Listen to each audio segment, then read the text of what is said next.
Welcome to Kennesaw State University and our virtual open house. I hope by joining us for this program, your decision about where to go to college gets that much easier. Students come to KSU to learn to engineer for the future, teach with impact, program innovations, lead in business, become caring nurses, and prepare for many other careers. Our exceptional and engaged faculty help make these goals a reality by guiding and investing in our students. Truly, KSU has it all, from our invigorating courses to prepare you for a meaningful career, to a playoff caliber Division I football team that you can cheer alongside Owl Nation. KSU has a wide variety of organizations and research opportunities for you to get involved with. We have 2 beautiful campuses that are easy to call home. Even during a time of social distancing, we have launched more than 1,000 extracurricular activities for students, and you'll find deck chairs, swings, and solar tables for studying all over our campuses. And if you're interested in a world-class honors program, the KSU Honors College is among the best in the state. This is why students who apply to KSU overwhelmingly choose to enroll here. How do we know this? U.S. News & World Report has ranked KSU as the top 15 in the country in yielding student enrollment. At KSU, we place students first in everything we do, from making sure proper health and safety measures are in place during these unusual times, to ensuring students have access to the courses they need to earn their desired degrees. We're doing everything we can to provide an education and experience that sets the standard for what it means to attend a top-tier university. If you choose KSU, you will leave here with a hard-earned degree, fond memories, and a community like no other. Come to KSU to find your wings. Go Owls! Welcome to the 4th day of our virtual open house. I am so excited for today.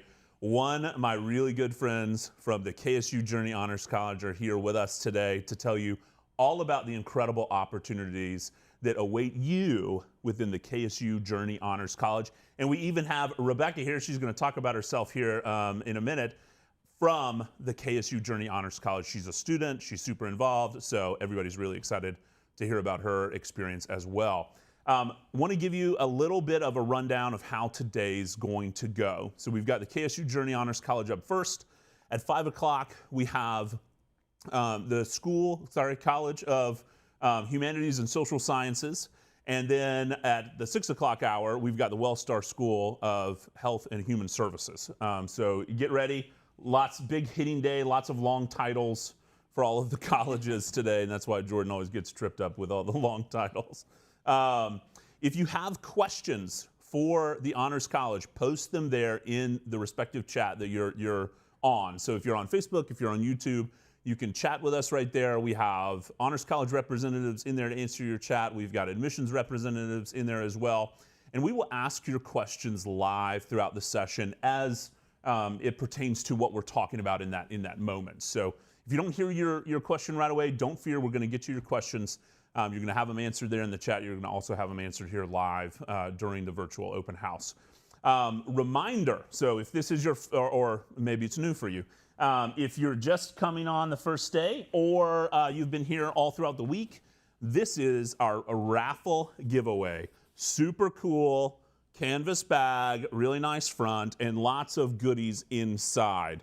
Don't worry, if you watched yesterday, Sam talked about having to share half of it with you. Don't worry, that's not going to happen. She's given up those rights. So inside of this bag, there are some hard things, some soft things, some very pretty things, some nice things, some very useful things. And the only way you're going to know what's in it is to win it.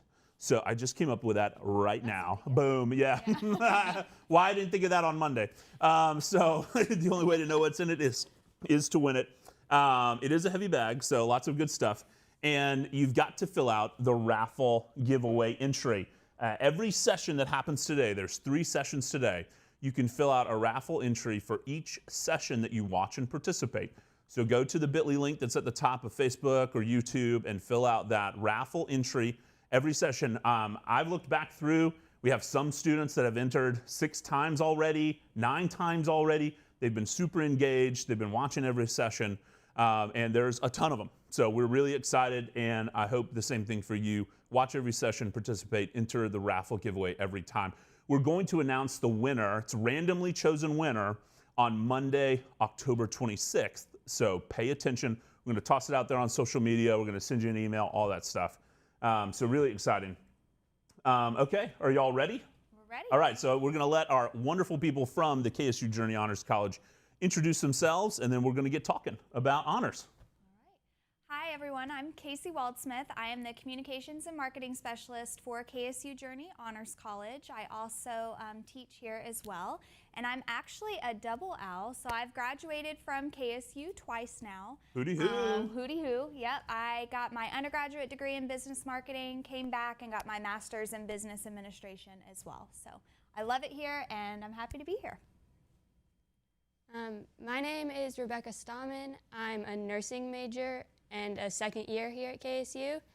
I am also a member of the KSU Journey Honors College. In addition to that, I'm part of the American Medical Women's Association and the Student Nursing Association, as well as a health ambassador on campus.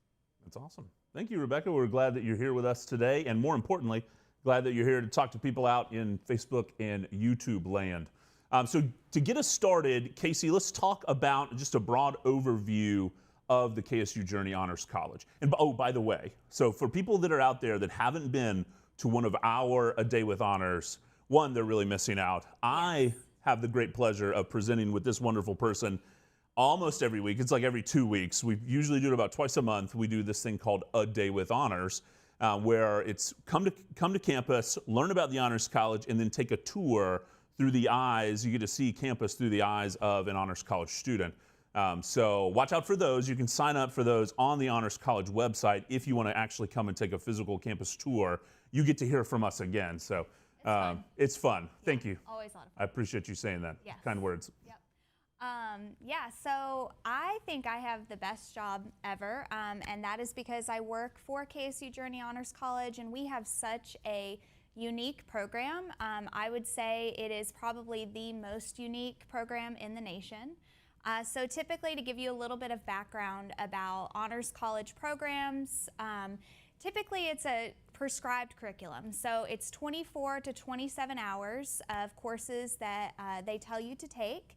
You may or you may not need them for your major. We actually scrapped that idea here. So we really wanted to create a program that doesn't add time to your degree and give you opportunities that enhance your portfolio and customize it to what you want to do and to what your goals are after you graduate. So we have 8 different what we call honors learning experiences to choose from. You can mix and match those however you want, and you pick what you're interested in. So they range in credit hour. We do have things like honors courses, which are more traditional. They range from lower division core courses like your English 1101, your lower level history courses, all the way up to special topics courses that you're welcome to take as well. And those are capped at 25 students, which is really nice. You get to know your professors. We get to know you really well and come back to you with opportunities later because we had that really small class size with you. And you get to know students in the honors community. So honors courses are just one option, but we have lots of different, very flexible, unique opportunities. And another opportunity, I always have to talk about the Honors Discovery because it's just the coolest. If you didn't talk about it, ever. I would be heartbroken. You would call me out I probably would, and tell me absolutely. to I would talk about it. Yeah. So one of our unique opportunities that we have, it's something called an Honors Discovery. It is always a non-credit bearing experience. So it's always on a special topic of some sort. Maybe we don't teach a whole class here at the institution on it. So we actually rolled this out in fall of 2017, and the Dean of the College of the Arts at the time, she approached us and she said, I really want to teach this Honors Discovery on bone records. And we had no idea what that was. We'd never heard of it before. I've only talked to one person who has ever heard of this. So we asked her about it, and she said, well, a bone record, I was actually walking through a flea market one day, and I was thumbing through records, and I pulled out an x-ray that had music etched onto it. So she bought it, took it home, did research on it, and then she found out that in the 1950s in the Soviet Union, they were not allowed to listen to American music, and that is how they used to smuggle it into the country. They used to etch the music on these x-rays, and then they could actually play them, and they could trade them with people. And so she had this really amazing collection, one of the largest collections in the world, and she taught an honors discovery on this. So the students met for 5 weeks, once a week, and they talked about propaganda and censorship. She actually brought in the bone records so that the students could get to see them and hold them up to the light and see the music that was etched into them. And then there's always a culminating experience with honors discoveries. And so that experience was actually a one-day trip to Nashville, and the students got to tour music studios. She had some connections in Nashville, so they went to Martina McBride's studio, they went to Jack White's studio, and they just toured all day. So it was a really unique experience. It was only available to honor students, and it counted as honors credit. So we have neat experiences like that, a lot of different ones for you to choose from, but the goal is for you to pick what you're interested in. That's awesome. Yeah. Would you talk a little bit about how does a student apply to the Honors College, and what does it take to get into the Honors College? Yeah, so actually we have exciting news this year for a lot of students. For eligibility for honors, we are actually not requiring test scores this year. What? Big news. Big Yes, news. we've never done this before.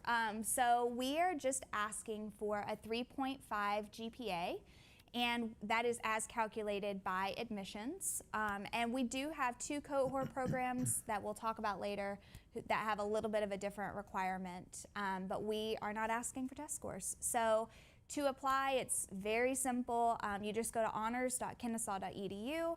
On the left-hand side, you will see a drop-down for prospective students. You'll see our application option is there. It's free to fill out. It's basically demographic information. And then we do have a few essay questions that we ask you to fill out. And one super important piece of that is that you're going to notice that your essay questions differ based on what you're applying for.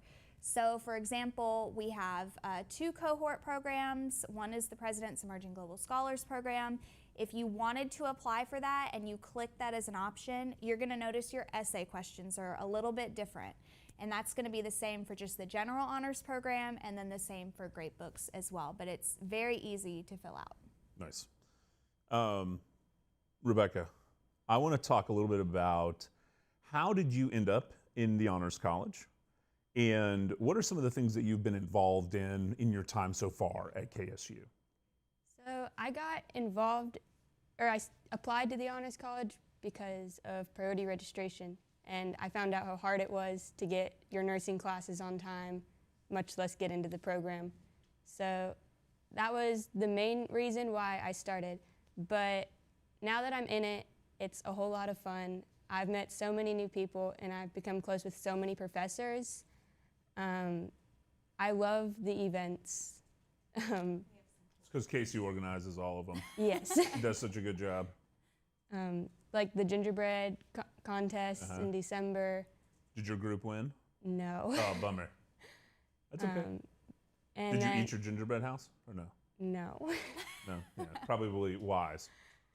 And then there's the book club, and that on top of the book club, there's like a book lecture that comes with it, where you get to meet the author and all that. And that I did the book club this year, and I did the lecture my first year. Okay. So. Do you remember who you heard for the lecture, and then which book it was related to? Well, the one this year was by Michael J. Coles. Nice, yeah. The namesake of our College of Business, the Coles Yes. College of Business. And I don't quite remember what the one was on last year. Okay, yeah, that's okay. It was Chuck Casto the year before that, so he was the lead person on the Fukushima disaster. Oh, yes. Yes. That's right. Yeah. Ooh, that was really interesting. Yeah, it was interesting. He wrote a book about it. He actually got his doctorate from here, so he was somewhat connected to the institution, but those are always neat experiences because the book club meets, and then we always bring the author to campus, and the book club gets to meet the author and get their book signed, and hear a special lecture. There you go. That's cool. Rebecca, what are some of the other things you've been involved in, whether they be in the Honors College or just we'll call as a regular student? Well, I'm involved in the American Medical Women's Association, so with that, we have meetings every few weeks, and we help out with the hospitals and medical groups around the state of Georgia. You're an honors ambassador. Yes, I am an honors ambassador, so I help organize and work the honors events. And then as a health ambassador, which was a program started this semester, I hand out masks and hand sanitizer around campus. Nice. Very nice. How often do you have to do that? 2 hours every week. Oh, perfect. Not bad. Awesome. What about some of the honors events that you worked? Were you involved in one of the last ones? Where's the Dean? What did y'all call it? We Like, called where's it Waldo Where's for the Waldo. dean? We actually, so we didn't let the student ambassadors be part of that because we wanted them to be able to compete. So that makes sense. we did a Where's Waldo competition. It was a blast, actually. It's one of my favorite events we've ever done. You have some stuff on social media. We, so yeah. tell everybody how to find your Instagram so they can go and watch it. Yeah, so the Honors Facebook and the Honors Instagram, if you search Honors KSU, you will find both of those. But the whole week, we basically put out different puzzles on social media, and if students solved a puzzle, then we would give them a piece of the riddle of where Dean Bailey or Dr. Etheridge could be found. So Dr. Etheridge was on the Marietta campus, Dean Bailey was up here. And so it was a 4-day competition, and the students got really into it. We had over 200 students compete. Hold on, 4-day competition? Yeah. Was Dean Bailey and Dr. Etheridge hiding for all 4 days? They were not hiding for all 4 days. That would have been fantastic. Yes, so we sent decoy Waldos out every day. Yeah. We Nice. all dressed, there's a picture of me dressed up in Waldo. Yeah. So, but we all dressed as Waldos, went around campus. If they couldn't solve the puzzle, then they could get the clue that way. But we actually had to put Dean Bailey, we had students staking out her hiding spot. So they figured it out before the competition was over. So they stood out in the rain and for many, many hours, probably like 12 hours. And we ordered pizza for them because we saw them standing out there. Nice. But we actually had to hide Dean Bailey in the back of an SUV and cover her in a tablecloth to be able to get her to the hiding spot because they were trying to find her. And they won a scholarship. That's why. We were giving away 10 scholarships on each campus for the spring. It's like very like Jack Reacher kind of thing. You could have called it Where's Waldo or Where's the Hipster? Could have been the same competition. Yeah, we could have next year. Next year. Next year. Change it up. Where's the Hipster? Yep. Same outfit. Okay, cool. Let's talk a little bit about the cohort program, some of the specialized programs that are a part of the Honors College. Yeah, so we actually, the first one I guess we'll talk about is the President's Emerging Global Scholars. We have a video that we can play for that. So can we go ahead and put that on? Sweet.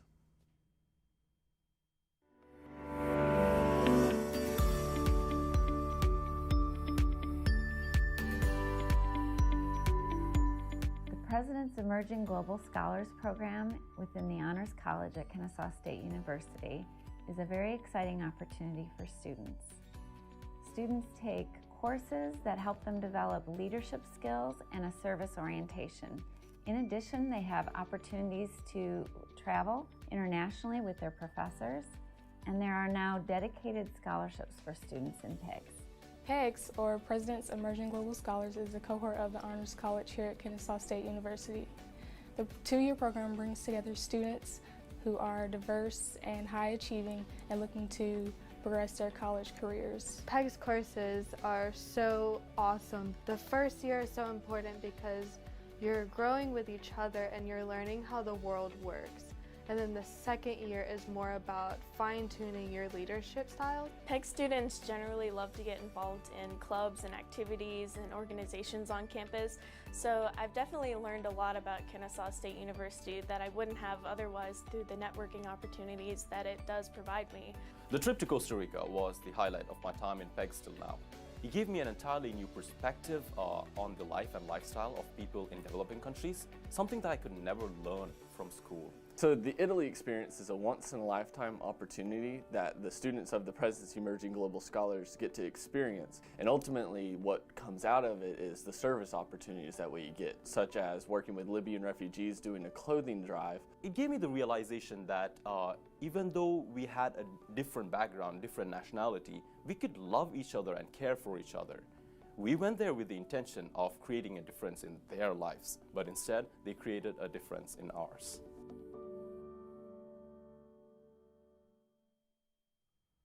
Okay, so I hope you were paying attention there at the end, because that guy with the really cool voice, his name's Masood. It looks very debonair, and then at the very end, you can see his picture on, I think it's the far left. He has no mustache. He's got bushy hair. Doesn't look as debonair, no offense to Masood. But I like to joke, when we do a day with honors, we show this video about PEGs, and I always like to joke, so if you want your student to mature, then join PEGs, because look at Masood. He overnight became an adult. But no, he's actually a really cool guy. He was the vice president of SGA. He's graduated, and now he's an engineer with T-Mobile. So pretty cool. I'm a T-Mobile customer, so I think that's pretty great. But I have a little story about Masood, because I've seen him so many times on these videos that, and I'm so impressed by his voice and just by Masood, period. That I was at an event on campus, it was probably a year and a half ago, and I saw him, and so I had to be a little weird, and I went up to him and I said, "Hey, Masood, here's my name," and he's taken aback a little bit, but I said I present with Casey Waldsmith for this thing called A Day with Honors, and we watch a video where you're talking and all this stuff, and so I was fanboying the whole time about Masood, and I told him I loved his voice, and I was very impressed with his mustache and things like that. So anyway, so I had to grow my own mustache out after watching Masood. That's, yeah. Actually, this is not from Masood. But no, and anyways, just impressive person, impressive student. And now he's doing really cool things too. So we're linked on LinkedIn. We're LinkedIn buddies. I was just going to say, you guys, yep. That's how I keep up with Masood. You're buddies now. Yep, that's awesome. Masood is great. He's one of our fabulous PEG students. But yeah, I think it is an awesome program. Mm-hmm. The video that you just saw, actually, I mean, it was not scripted whatsoever. Those were just their true words of how they felt about the program. It is capped at 25 students. So we select 25 students each year, first-year students. And we've had some really amazing students come through it. So the program is based on 3 pillars.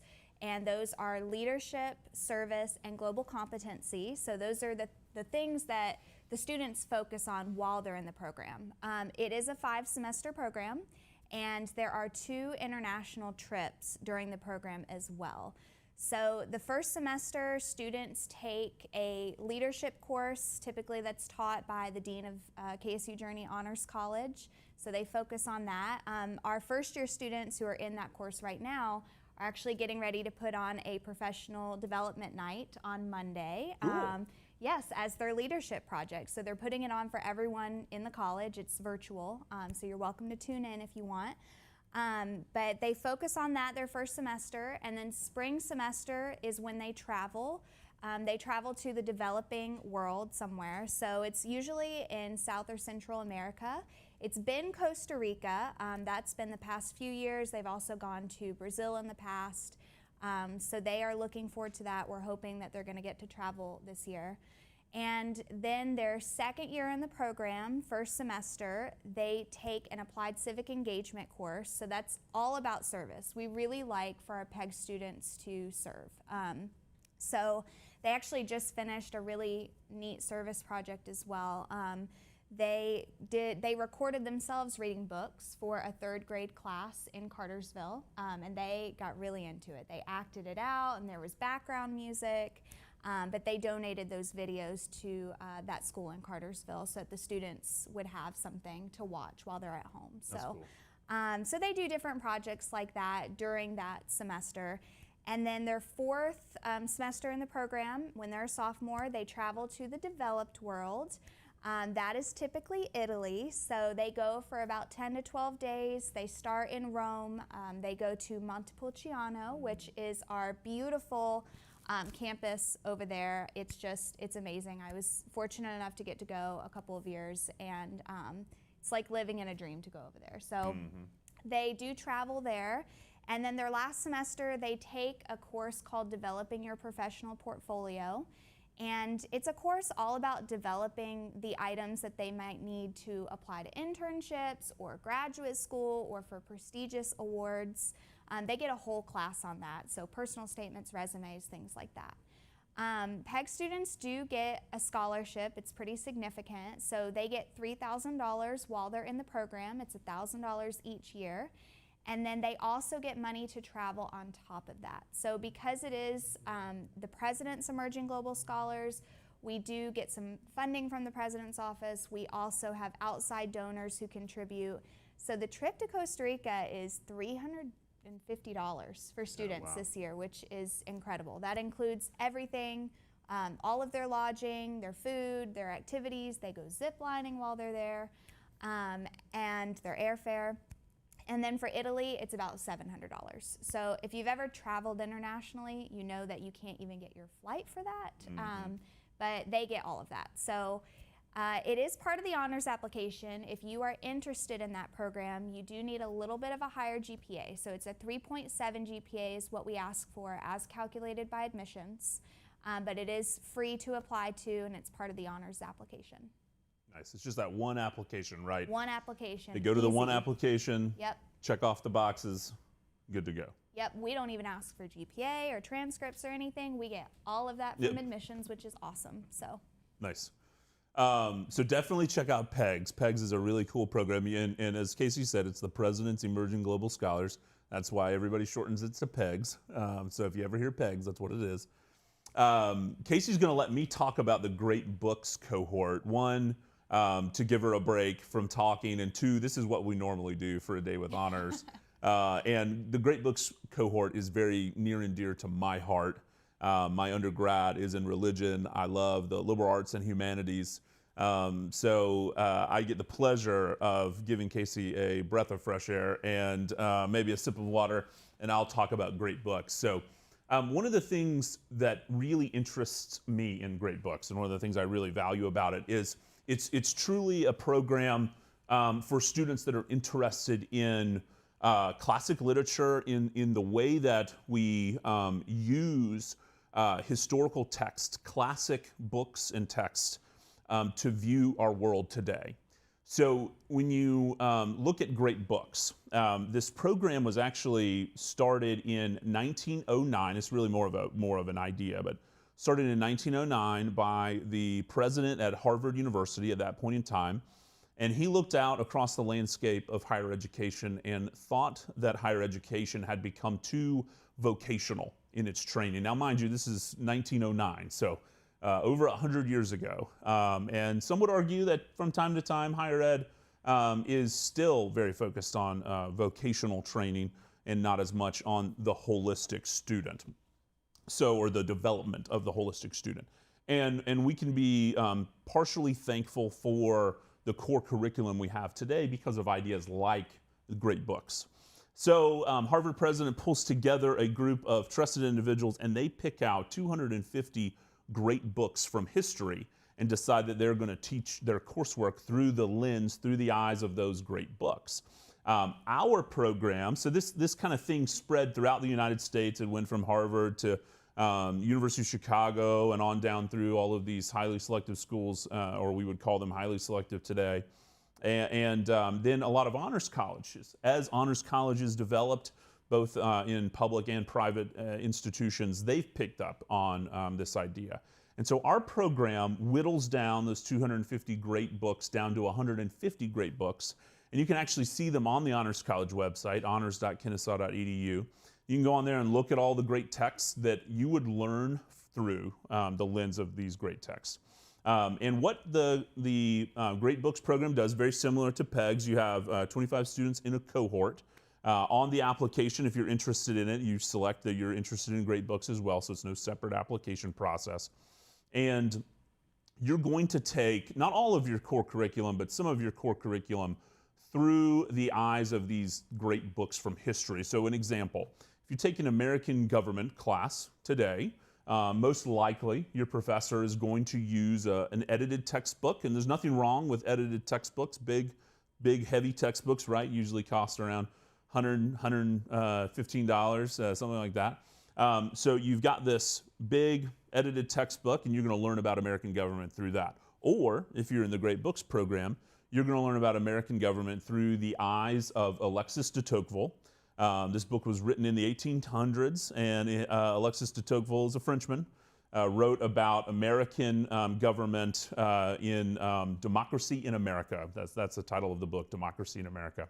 So really cool. To me, that just screams higher education. It's critical thinking. It's a lot of analysis. I absolutely love it, and a lot of historical analysis.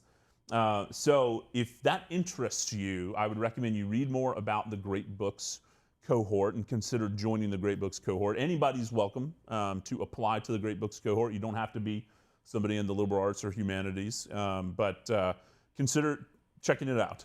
Those students also have scholarships that are set aside for them. You get a $1,000 scholarship to join the Great Books cohort. And then they also, during their freshman year, historically, go to Montepulciano. You have to say it like this. You have to put your hand out. Montepulciano. I don't know why Casey didn't do it earlier.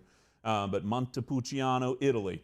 And Casey usually lets me talk about this point because I'm such a huge Twilight fan.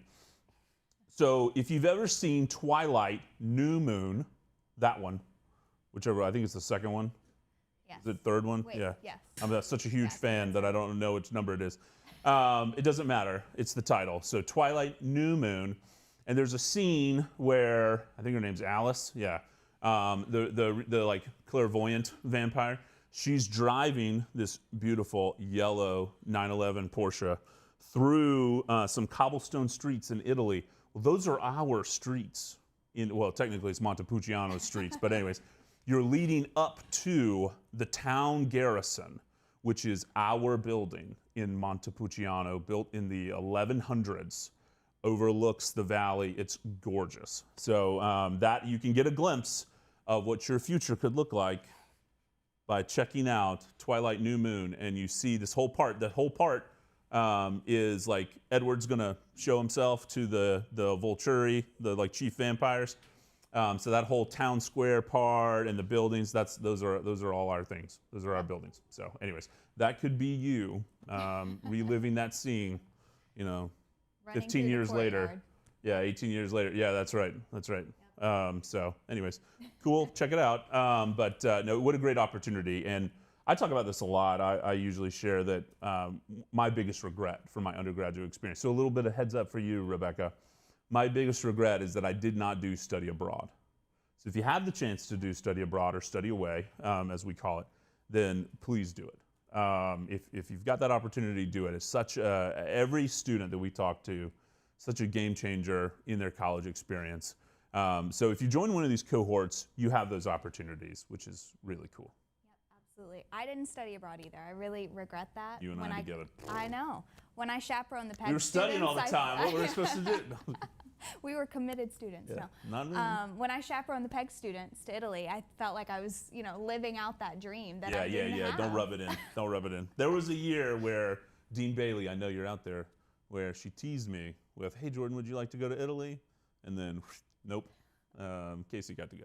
So, not bitter. Not bitter at all. No hard feelings. Not bitter at all. Yeah. I picked out my whole outfit, my whole Twilight outfit. I was ready. You were ready. I was ready to go relive the scenes, but I didn't get to do it. It's not too late. I had rented a Porsche, the whole 9 yards. Oh my gosh. I know. I should have given you that rental, but you should have. No, I was so hurt. Bitter, obviously. I canceled it.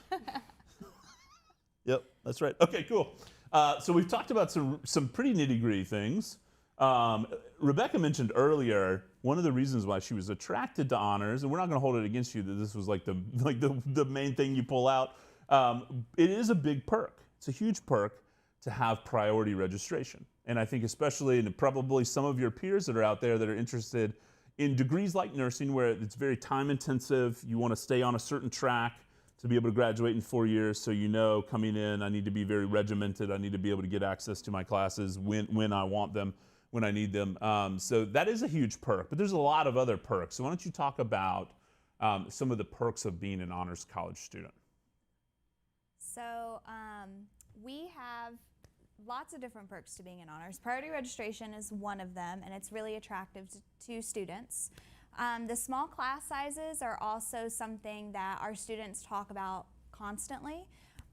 They love being able to interact with their classmates. They end up having a lot of the same classes with them, and then they end up doing other honors learning experiences with those same people.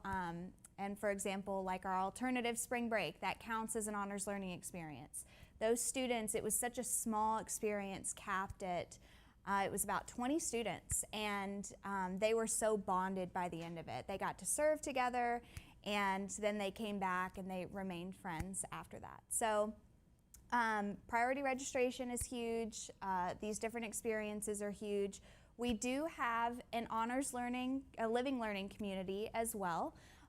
So we actually have our own residence halls on both campuses. It's specifically for honors students. So on the Kennesaw campus, we are located in the Austin Residence Complex. And we have suite style and apartment style housing for our students. We also have an honors lounge within housing for our students. It's a really nice place for them to hang out. They have a conference room, full kitchen, things like that. And then on the Marietta campus, it's in Hornet Village, so it is suite style. They also have a lounge there as well. And I'm going to go to one of our slides. So we also have advisors as well. So if you heard me talking about that curriculum and you say, gosh, you've got all these different options, it's all so flexible, it works with every major, how do I know what to pick? You come see us every semester. So our honors advisors, they don't tell you what to take by any means, but we show you what is out there and what's available to you and try to match you with what you're interested in, whether it's research opportunities, whether it's specific classes that you need for your major. We help you through that process each semester. We do have other study abroad opportunities as well. So we have something called City as Text. We didn't get to do it in the spring, sadly, because of everything going on. But we typically offer that every spring break, and we let students take a class on the area that they'll be going to. So they focus on the culture, they might focus on the politics of the area, they learn all about it, and then they actually get to travel there and immerse themselves in the experience. So that's typically a week-long trip that happens as well. And then also recommendation letters for students. That's something that's huge. I've actually written 5 recommendation letters this past week for. Wow, hold on, this past week? This past week. Oof. It must be the season. It's a lot. Yes, it's like 10 pages. It's a lot. It's a lot. At least, yeah. Yes, one of our fabulous students, she's one of our student workers. She actually is applying to like 20 graduate schools. Ooh. And tell me who it is. It's Ruth. So she's she's awesome. That's awesome. If you stop by our suite, you'll see her there. She's fabulous. But the cool thing about honors is that it's such a small community. So it's 1,500 students, that's how many we have, and because we have small class sizes and because it's such a small community, we really get to know our students. So that's why they come back and they ask us, hey, can you write me a letter of recommendation, because I didn't have them in a large lecture hall of 200 students where I didn't get a lot of interaction with them. I really got to work with them one-on-one a lot of the time in small class settings. And that's the same for all of the honors faculty and staff. So we love getting to know our students, but that means that we get to write you letters when you're applying for your next step or looking for an internship or a graduate school. Mm-hmm. Okay, so you talked a little bit about community. I want to pull Rebecca back in because you said something earlier about you were drawn to the Honors College for one of these big perks, right? But once you actually got into the Honors College, you found really a community. Would you talk a little bit about that? Like, do you hang out on campus around the Honors College? Do you hang out in the lounge? You know, something like that. Do you have friends in the Honors College that you study with? You know, what's that like? So all of my friends are actually in the Honors College that I've met here. The smartest friends, right? Picked out, I want this smart, super smart group of friends. This semester I haven't hung out on campus as much just because I haven't been on campus. Huge bummer. But all of last year, I spent the majority of my time in the Honors Lounge. That's how I got to know Casey so well. I used to study there since I don't live on campus. That's how I waited out my time between classes. Nice. It's a true story, actually. I would really go in there Yeah. like almost every day, and she was there at all hours. I Did you kind of walk thought in she might live there. Like before you even open the door, go, "Hey, Rebecca," Yeah. and then fling the door open. Pretty much. They asked me one morning if I lived there because I was there at 8 o'clock at night waiting for my class to start, and then I beat them back to school at 7 o'clock in the morning for the start of my next class. Dedicated. Yep. Hey, look, if you're beating Casey to school, then you're getting here early. I know. Seriously. It's true. It's Yeah, true. it's true. Are you excited about the new possibilities for the Honors Lounge in the Academic Learning Center? Have you even thought about how cool it's going to be with this new building? You can almost see the building from where we're sitting. So we're kind of, just so everybody knows, right now we're in the Convocation Center. This is our de facto TV studio. And if you look just out the windows that I can see, it's Kennesaw Hall, and then boom, you can see all the way over to the new Academic Learning Center, which is going to be awesome. Yeah, yeah. So have you thought about, like, you're envisioning your new seat? This is going to be my preferred chair. Not really. I bet we could name a chair after you. We could. That'd be pretty cool. We could get a little plaque. Yeah, we'll get you a little plaque. We'll put it on a chair. Yeah. Does that sound exciting to you? Yes. Yes. Okay, good. There you go. I love it. I love it. You talked a little bit, Casey, about housing on campus, both Marietta campus and the Kennesaw campus. And let's talk a little bit about what it would be like for an honors student to live in the Honors LLC. Yeah, so I will say that honors housing is very popular. Let me just preface this by, if you're interested in honors housing, submit your honors application and then do housing like right after that, because housing will open fills December 1st. December 1st. December 1st. So if you're apply out to there, honors before then. bingo. Yeah, honors, Yeah. and then you're good. You're into honors, and then boom, housing, December 1. Yeah, it fills, I mean, so quickly. But students in honors housing, they do have it's really nice housing. It's apartment style and suite style, so they have a lot of amenities. And then they also have their own programming. So we actually have someone who works in honors, a staff member, and her sole purpose is working with the Honors Living Learning Community students. So we have special events for our students usually it's about every month, and we do them on both campuses. We've done scavenger hunts in the past. That was a really popular option. We've done academic events, we've done workshops, things like that. So they do have that as a nice perk. It's very nicely located, so especially on the Marietta campus, it's right next to the dining hall, Stingers, which is a popular option for students. Trouble for me. Yeah. Yeah. I lived my freshman year at college. It was a downhill walk to the dining facility. So that was bad news bears, because I could always make an excuse like for the uphill walk afterwards. That downhill walk was too easy. It was probably rough on the way back, too. Roll down, yeah, sometimes. Full Too and much then- ice cream, yeah. Yeah. Yeah. So yeah, it is popular. But yeah, it does fill up really quickly. And there's also upperclassmen housing for honor students. So if you love it, we don't just have freshman housing, we also have upperclassmen housing too. Nice, nice. That's a big perk as well.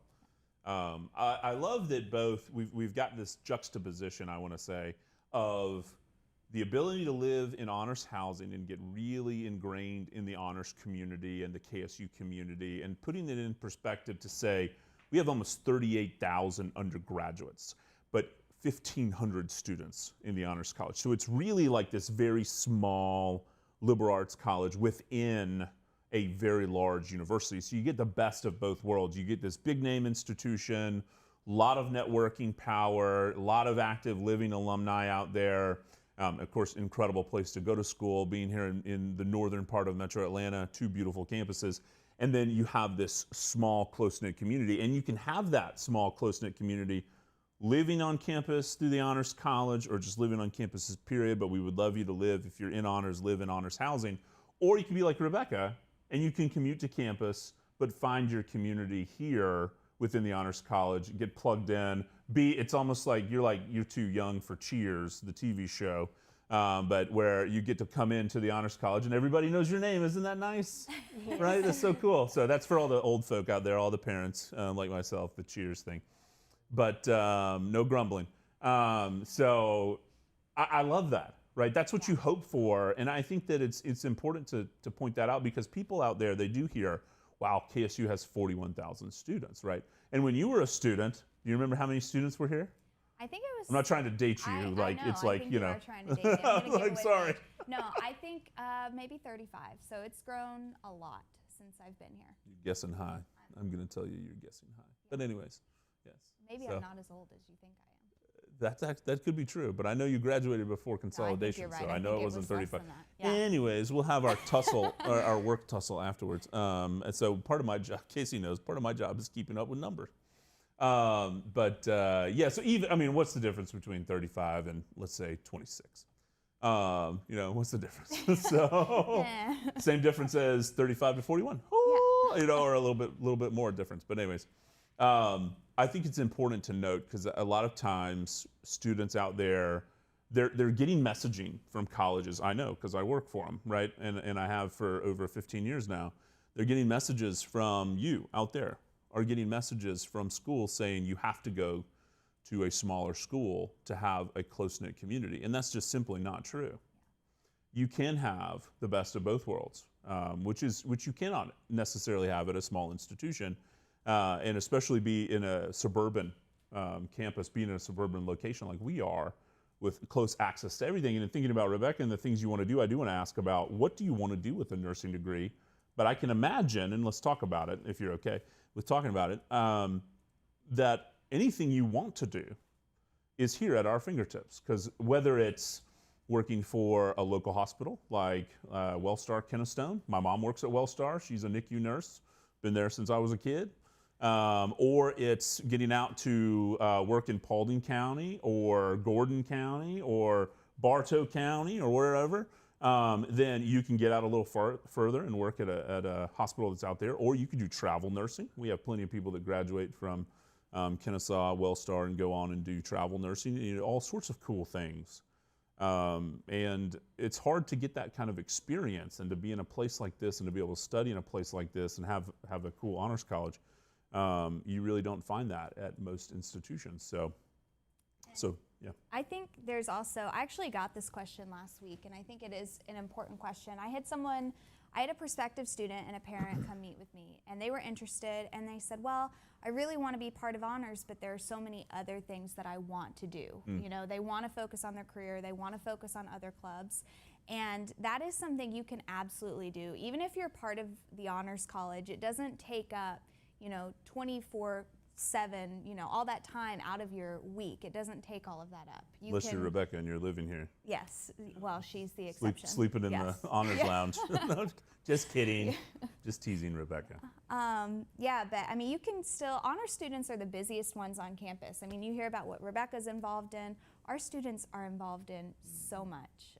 So you can absolutely do both. Honors is supposed to complement the other things that you're doing. It doesn't take over your entire time at KSU, and it doesn't have to be the only thing that you do. There's so much out there. I want to talk about something that we haven't really talked about in depth. We talked about it a little bit with the cohort programs. What are some other scholarship opportunities for students that are coming into the KSU Journey Honors College? Yeah, so we actually, we are a named college now. So we received a very generous gift back in January from a generous couple. We received a $10 million gift to name us KSU Journey Honors College. And that money is for student scholarships. Yes, so we are really excited. Now, not all that money comes in at once, but we do have scholarships to give out. So we have several different scholarships. There are two up on the screen. The first one is the KSU Honors OWL Scholarship. That is a 2-year award. So you get $750 your first year, $500 your second year. And then we also have a first-year scholarship of $500. And I actually just added to the website today, we have a new scholarship called KSU Journey Honor Scholarship. It is $2,000. We're going to continue to add to those scholarships on the website, so just keep looking there. Nice, nice. Well, I think we have some questions from Facebook and YouTube land, so let's hit some of these questions and then we can continue with the presentation.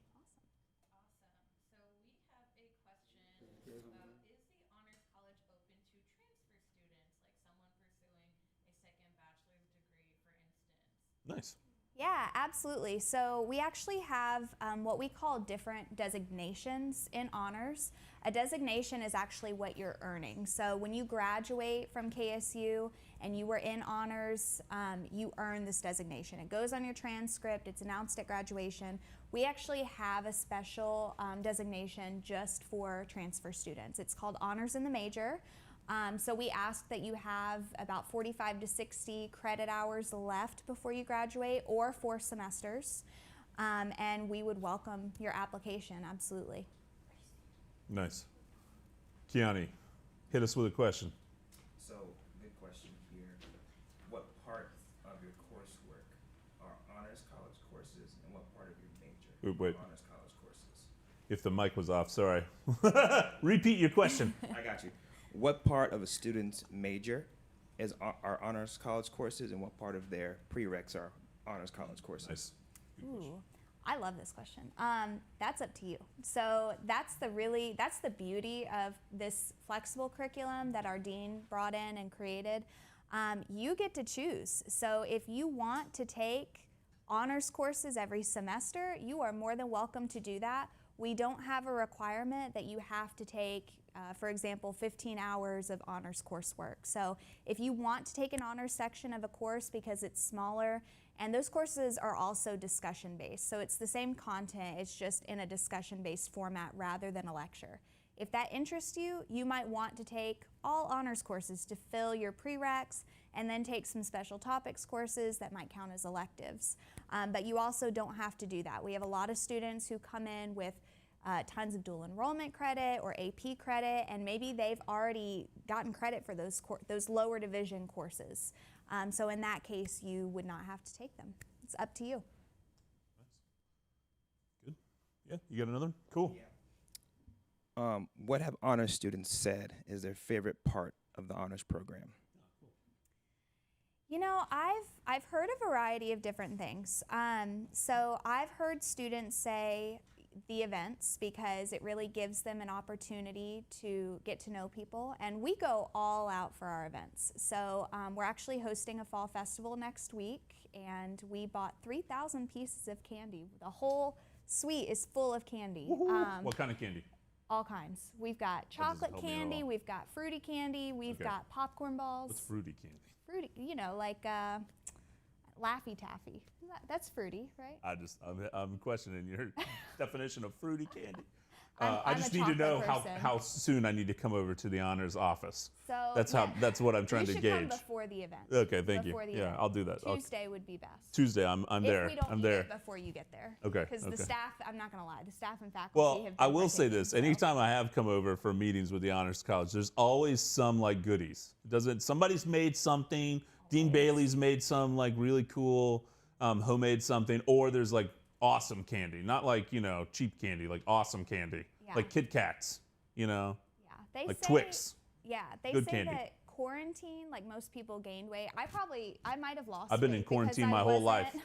Because I wasn't in the office. It's always there. There's always snacks and Yeah. all kinds of It's things. good though, Yeah. work from home days and then the in-office days I to know, avoid some balance it of out. that. Yeah. Yeah. But yeah, I mean, the events, we go all out. We leave no detail It's true. untouched. We do everything from ping pong events where the dean typically, beats me Wins. and wins. So, But we've done that. We've done Fall Festival, the Gingerbread House Building Contest, Professional Development Night is typically in person. It's online this year, but Pancake breakfast. Pancake breakfast, oh my gosh. Yeah. I mean, we have events all the time. Cool lectures with astrophysicists and yes. Archaeologists and really cool things. Yeah, so the guy who, the character from Jurassic Park, the main character, the guy who that character is based on actually came and spoke to our students. He was one of our lecture guests, so that was really neat to hear his experience. But yeah, the events are always something that people talk about. Honestly, them getting to know the professors as well, because it typically leads to other opportunities. So not only do they have a soft space to land with us, but we usually know of another faculty member or something we need help with ourselves and connect them, whether it's in a research lab or being a teaching assistant. There's lots of different opportunities out there. So I've heard that as well. And then of course, priority registration, like Rebecca said, it's pretty great. It's like gold, yeah. Yep. We're getting towards the end of our session here. You've got another one? Okay, fire off a question. Okay. I was just gonna ask real quick, are capstone projects required for the Honors College? Good question. Great question. Yeah, they are not required. So not every major has a capstone. If you would like to do a capstone through us, you are welcome to, but we actually, we are flexible with that. There is a designation that does not have a capstone as part of it. So no, it is not required. Cool. Any other questions? Okay, I have another question, or really a comment. So walk us through one more time the application process, and then does the Honors College have a deadline for application? Now, in my mind, the deadline is tonight. So if you're watching this and you're like, oh, I've got to apply to the KSU Journey Honors College, then set your own deadline, and your deadline is tonight, right? You could watch presidential debate or fill out your Honors College app. You probably would rather fill out the Honors College app. So hit them with application process, deadline date. Okay, so the application process, if you go to honors.kennesaw.edu, on the left-hand side, you're gonna see an option that says prospective students. It's a drop-down. If you click that, you're gonna see application. So if you go to that page, you'll see a link to our application. It's very easy to fill out. Some of the information actually auto-populates. You have to have already applied to KSU to be able to do our honors application. So if you haven't done that, do that as well. And there's no charge for it. The deadline for the fall semester, fall 2021, is July 31st. But I would not wait, because you don't get any of the perks until you've been accepted. So all the honor scholarships I talked about, we get the first orientation because of priority registration, and you know, just all the different things that we have available to you, housing. You want to go ahead and apply. Do not wait. It's better to do it earlier. Awesome. Well said. I have one final question before this is over. So, Rebecca, what would be your one piece of advice for students that are out there? They're interested in KSU, or they're even just remotely thinking about KSU. That's why they're watching this session. What's your advice for them getting ready to go to college? I wasn't very into social groups in high school, but coming here and with the Honors College, getting to start with a small group and then working my way up to hanging out with larger groups, it was an experience that really helped me grow. Nice. That's awesome. So what I'm hearing is push yourself a little bit, get involved. Yes. Right. Awesome. I love it. Okay, that's very good advice for everybody out there. I've got another piece of advice for you, and that is stick around. Next session is our College of Humanities and Social Sciences, so hang out with us. Join us for that session. Fill out your raffle giveaway. Make sure you go to the link, fill out the raffle bag giveaway. Do it every session that you watch. KSU Journey Honors College, thank y'all so much for being with us. It's always a pleasure to be with my friend Casey, new friend Rebecca. Nice to have you here. Thank you so much. And we always end with allies and a Hooty Hoo, so you do it with me, and we're going to go out. Okay? Let's do it. Hooty Hoo.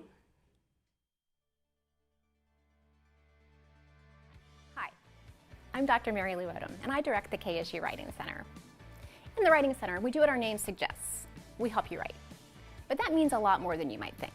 The Writing Center is definitely the place you want to come when you are assigned that first freshman English paper. But when you're there, you'll also see students from every major working on every kind of writing you can imagine. Papers for classes, applications for jobs or internships, important emails, even movie scripts. No matter what you need to write, and no matter how you feel about writing, our writing assistants are there for you. And those writing assistants are students, just like you. They come from majors across the university, and they know the challenges college writing can present.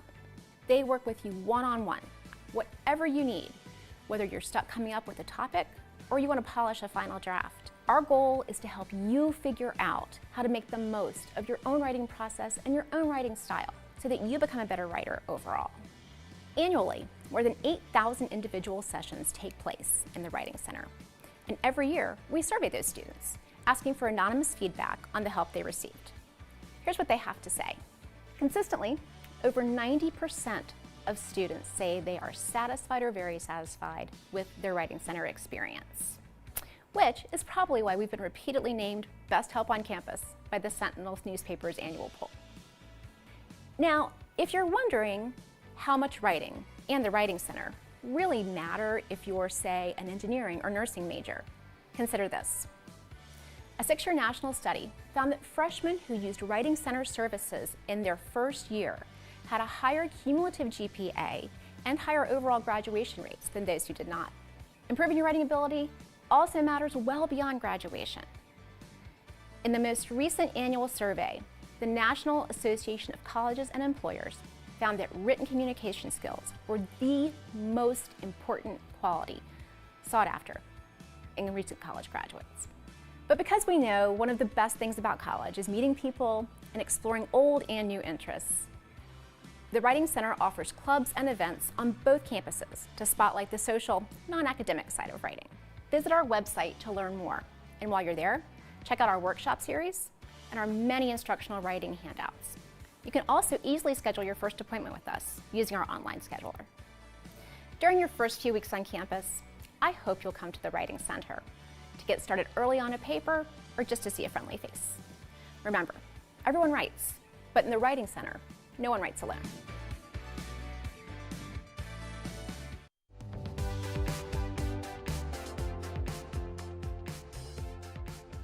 Hello, my name is Adam Calhoun, an admissions recruiter with Kennesaw State, along with being a graduate at KSU too. My area includes Bibb, Camden, Daugherty, Glenn, Houston, Lee, and Lowndes counties. Essentially, the best way to think of my region is a triangle from Macon all the way down to the state line with Florida. My main out-of-state territory is going to be the state of Tennessee, but I'm here to help you with your college journey. I want to make this process easier, more transparent, and less stressful for you and your family. If you have any questions along the way or need someone to talk to, I'm going to be here for you. You can connect with me through Zoom, Microsoft Teams, Calendly, email, or phone. Feel free to check out my profile on our website to set up an appointment, and please join us for Zoom sessions we will be doing for your area. I certainly hope to see you there. We are close to Atlanta for those who love music, sports, or just want to take in what Atlanta has to offer. We offer programs in tons of areas for different interests you may have, all the way up to the graduate level. Plus, our relationships with local businesses and our career development team helps to provide great opportunities like internships, job shadowing, co-ops, and awesome college jobs that can help you now and later once you graduate from KSU. When applying, be sure to keep track of deadlines so that you can always get things in as early as you can. I hope you choose KSU for your future college home, and please know that I am here to help you at any time in finding your way to the Owl Nation. Hooty Hoo!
good afternoon, everybody. Thank you so much for tuning in with us for the Kennesaw State University Open House. Although it's a little bit different than our usual open houses being virtual, very excited to bring with you College of Humanities and Social Sciences. I'm probably going to say CHSS just because it's a little bit of a mouthful there, but I'm joined by some awesome people from the CHSS, both Director of Development for CHSS, Christina Alexis, and then Dr. Justin Pettigrew, who is going to be our representative from the professor department over in communications and public relations is what he specifically teaches. So very cool to have them involved there. And just before I get started, I'm definitely going to shout out for this awesome bag you can win. Anything free is good. I'm definitely tempted to enter in myself for this. I'm going to. Are you kidding? I am as well. So definitely be reaching for it because apparently we're going to be reaching for it too. So definitely fill out that raffle.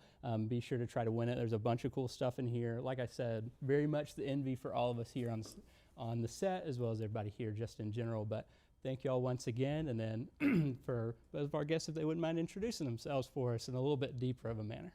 Sure. Well, good evening almost, everybody. My name is Christina Alexis. I'm the proud Director of Development for the College of Humanities and Social Sciences.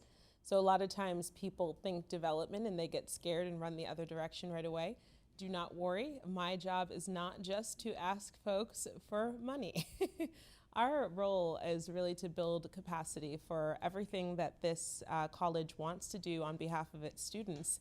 To give the students the opportunity to be successful and to have all the tools and resources they need to do so. So thank you for having me, Adam. I'm happy to be here and I hope I can answer all of your questions and get you excited about coming to KSU. Great. I'm Justin Pettigrew. I'm an associate professor of public relations in the School of Communication and Media in the College of Humanities and Social Sciences, if that's not long enough. But I teach primarily public relations classes at the upper division. Just as some background on me, I came to this role, and we'll talk more about faculty background in a little while, but I came to this role with 12 years of practical experience in public relations, most recently as Vice President of Public Relations for Turner Broadcasting. So I come to this role with a lot of practical experience that I certainly try to impart to my students in the classroom. So hopefully I'll be able to answer your questions and to provide a little bit more information from the faculty perspective that will incentivize you to join us here at KSU because we've got a great place to learn. Awesome. So it's great to have you all here because this is probably the broadest of all our colleges at KSU, giving probably the most opportunities we have, which I think is incredible for students coming in. And I was hoping if both of y'all could kind of touch in on that, on what the College of Humanities and Social Sciences really offers as a whole and kind of the vision and goal for them over at CHSS going forward. Well, I think I'll take the question first, if that's okay, and Justin will absolutely. Close it up even better than I could. You know, I think the number one thing I would say about the College of Humanities that's really unique, we had this one line that we put in our marketing material that is sort of stuck in my mind as a differentiator for our students. Our students and our faculty are non-pretentious. And I think that says so much about the atmosphere. There's a free and open opportunity to learn here. There's a limitless amount of socialization with different people because you don't feel that sense that it's either cliquey or that people are closed off to one another. It's very open here. The faculty come from all different walks of life, very diversely talented. I just feel like this is a different type of place than any other university that I've been to. That's the stuff that's sort of, more about our qualities, but the stuff that's more about what we actually do here. I mean, the College of Humanities is the largest College of Humanities and Social Sciences on this side of the region of the country. We have 80 programs, over 80 programs actually in the College of Humanities. We have, just make sure I get it right because it's so impressive, we have 8 different departments, we have 3 different schools, and we have 3 different centers. And it's really important to note that there's almost nothing that you can't specialize in and learn really well at the College of Humanities and be able to interface on an interdisciplinary basis on different colleges and be able to talk to different professors and build your expertise so that when you leave here, you yourself have a diverse array of skills. I think that's a really important differentiator. Pretty much takes care of it. I think one of the things that Christine and I were talking about before this session was we're sort of the front porch I think, of the university, and that most students that come to KSU will have at least one touch point or class within the College of Humanities and Social Sciences, because where history lives, where English lives, where a lot of those basic program or basic classes live. So we're certainly one of the largest college on campus. Yeah, we're the largest college on campus. So most students coming to KSU will have some experience with the College of Humanities and Social Sciences during their time here. No, I think that touches on really good stuff there. Especially, I was an alumni of KSU myself, and although I wasn't in the CHSS as a major, I think it's nice to have a kind of a platform for every student to come through, kind of that common shared opportunity where, you know, you get to meet people you wouldn't normally meet, just because when you get in your upper level classes, usually you're with similar peers throughout your time, and so the opportunity to meet so many different people and get involved so much, I think, is so unique for CHSS. I think it's just a completely different thing than really anything else. I think they do an outstanding job over there. Y'all have done a great job giving those opportunities to students. But if you wouldn't mind, Christina, just highlighting some things that maybe we're pushing for in the future to get more programs, to get more people involved as well. Well, I think one of the most interesting things that happened between 2018-19 is that we became an R2 institution, and I know Justin will talk about this more from an academic standpoint, but what that means for a student experience is that there's just so much more of a breadth and depth of connection in your courses to research, and that really prepares you to take your education from being just sort of theory to practical application when you leave college and go out into the real world to perform your role. It means that we can make you more prepared, as they say, future ready.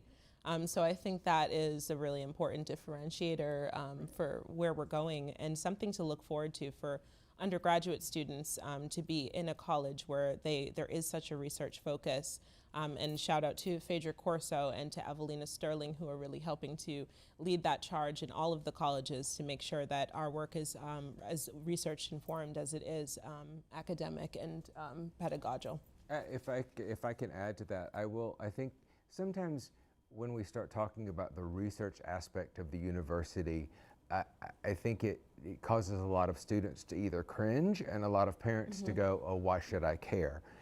But I really think it's important to note that we are now a Research 2 institution, because what that does is that really helps us provide our graduates with the why behind the what of what they're going to be doing. So I think with the increased focus on research, it really helps us to provide a better underpinning of, okay, this is why I'm going out to do this practice. This is why I'm going out to do this job. These are sort of the underpinnings of sort of what this particular career is all about. So I think to bring it back home to sort of why research matters, I think it really matters a lot in terms of understanding, oh, okay, this is why I'm doing what I'm doing. Absolutely. Right. And I know we will definitely touch on later the opportunities outside of the classroom, definitely. But as far as I know, we have a new passport program coming up for students to help prepare them. If you wouldn't mind speaking on that and kind of how that's getting students engaged as well towards the end. We're in the process of piloting a new program called Passport to Success. This will kick off in the spring of this year. We're starting small. But the goal is within 2 to 3 years is to have a blanket program for every student that is a College of Humanities and Social Sciences major to have this Passport to Success program that supports their coursework, that really makes them job ready upon receiving that diploma. Like with this Passport to Success program, with the kinds of things that we're talking about, or when the kinds of things that we're talking about exposing students to, it's an extra advantage to students as they enter the job market, because I think there will not only will there be opportunities within the classroom, but there will be tons of opportunities outside of the classroom for students to be better prepared for jobs that they are walking into. So look for more information on that on the website, and particularly it's like look for more information on that as we continue to roll that out this spring. I know I'm throwing a lot of questions at y'all for sure, but if y'all wouldn't mind just touching on one more thing just to tie all of that in. I know y'all spoke on different opportunities students had to get engaged, whether it be forensics or otherwise, and they talked about really cool stuff before we got on here, and it makes me super jealous that I didn't go into some of these pathways for sure. But if y'all wouldn't mind speaking on kind of some of those opportunities students get involved with that's just really unavailable in other departments and other colleges here, even at KSU. Sure. Well, I think one of the things that I find to be very exciting, our dean of our college, Sean Long, who is a visionary, has really said this is going to be the most impactful college in the country for humanities and social sciences by the year 2025.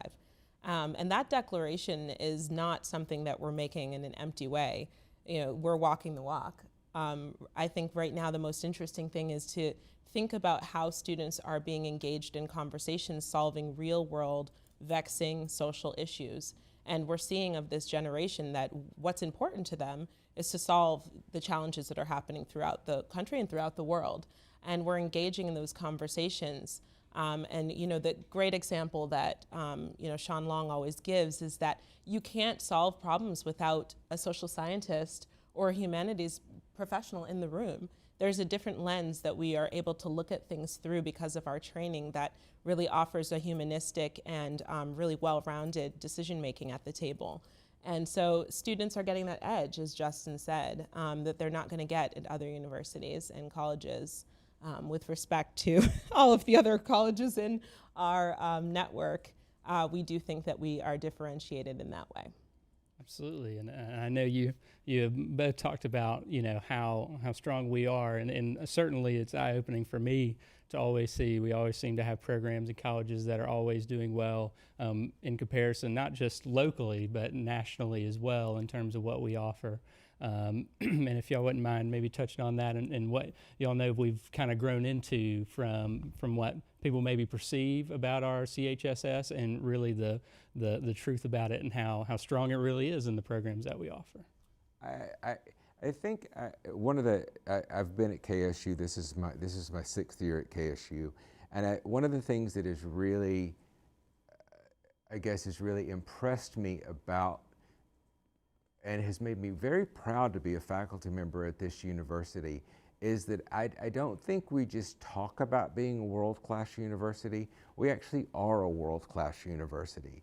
I think, and for some of you parents that might be listening out there, I think there's still this lingering perception of Kennesaw State University as a commuter college, as sort of somewhere somewhere my child might go if they don't get a better opportunity somewhere else. But what I think what's really important to understand is we are competing with every other major university in the United States, and our students are getting jobs because of the experiences that they're having at KSU. Before, I will speak Research One institutions, let's say like a Clemson or an Auburn or a University of Georgia, our students are beating those students out for jobs because of the experiences that they get to have at KSU that they don't get to have at these larger state institutions. So I think it's very important to note that it's like we're not a commuter college anymore. We're a player in a much bigger universe right now. No, I think that's incredible as far as what we offer, and I think the value, the fact that we, as you spoke on, being a world-class institution, that's just, I mean, that makes me feel great, of course, being an alumni, but knowing how true that is and how hard everyone works from all sides, staff, faculty, as well as our students, it's always good to hear. But I know we have a video to play for you guys, and then we'll get back and talk a little bit more about our academic experiences and how students can get engaged both inside and outside the classroom.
welcome back. Thank you so much for joining us if you've just joined us, but all the same, thank you for staying with us if you have already been started with us here. We were just about to start on kind of our academic support systems we've got in place for our students in the College of Humanities and Social Sciences, and it's got some exciting stuff as far as what opportunities students have with our incredible faculty and the incredible programs and just all the stuff they're doing. They're doing too much stuff that I can even fathom, but all the same. Dr. Pettigrew, if you wouldn't mind starting off telling us a little bit about some of our faculty members and kind of their backgrounds and how they add so much value to our programs in College of Humanities and Social Sciences. A few that come to, I can speak for myself, and I've already said it. Well, let me speak to the faculty overall, and then I'll point out a couple of examples. For me, I come to my position as a professor of public relations with 13 years of practical public relations experience, and I continue to do like minimal consulting on the side. I continue to stay involved with my colleagues who are still in practice. So, because I want to make sure that I'm providing my students with, the most current ways to practice our craft that they possibly, can have. Because, I've been out of industry now for 5 or 6 years, and it's changed vastly because of social media. So I want to make sure that I'm staying up to date so that my students are up to date when they go out and pick up this profession. Another individual that I can name is Alice Gooding, who is is she a professor of forensic science? Is that her title? Yeah, I think it's forensic science. And she's actually, if you may have seen her on some of the local affiliates, because she's the person a lot of times that local affiliates will call for a news segment if there's been a body discovered or if there's been a crime committed. Dr. Gooding is sort of a go-to person for local media, and she's doing some fascinating stuff in the area of forensic science. We also, most of our journalism professors have had practical journalism experience. So I think the strength of our faculty, I think there are two strengths of our faculty. Number one is the practical experience that we come to KSU with. And number two is, I think, the longevity of relationships that we create with our students. I know for myself and for a lot of my colleagues, it's not unusual for us to, and I still speak to students and talk to students that I had my first year at KSU, and I'm still providing job references for them as they sort of grow along their careers. So I think there's a definite connection that's made. I can only speak for the College of Humanities and Social Sciences, but there's a definite connection made between students and faculty that I think is really special here. And relationships are formed, and I think as a faculty, we're very vested in our students' success. So those are two things that I think are important to mention.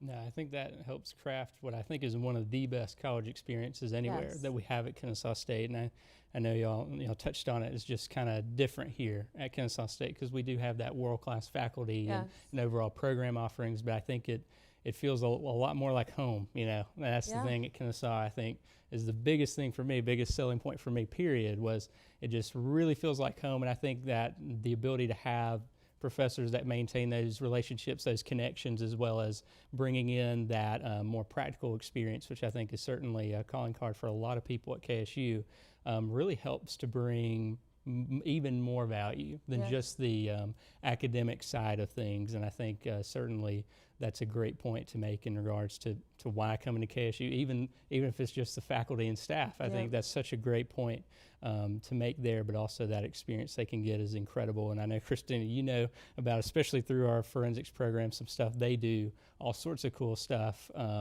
that you really normally wouldn't think about doing, especially in an academic environment. I never got to do anything like that in the business school. So. That's for sure. I think that just to emphasize Justin's point, Dr. Pettigrew, I should call you. You worked hard for that title. These professors, they care, and the care goes a little bit deeper they know what it is to be, put out into the work world and what skills they would want to get.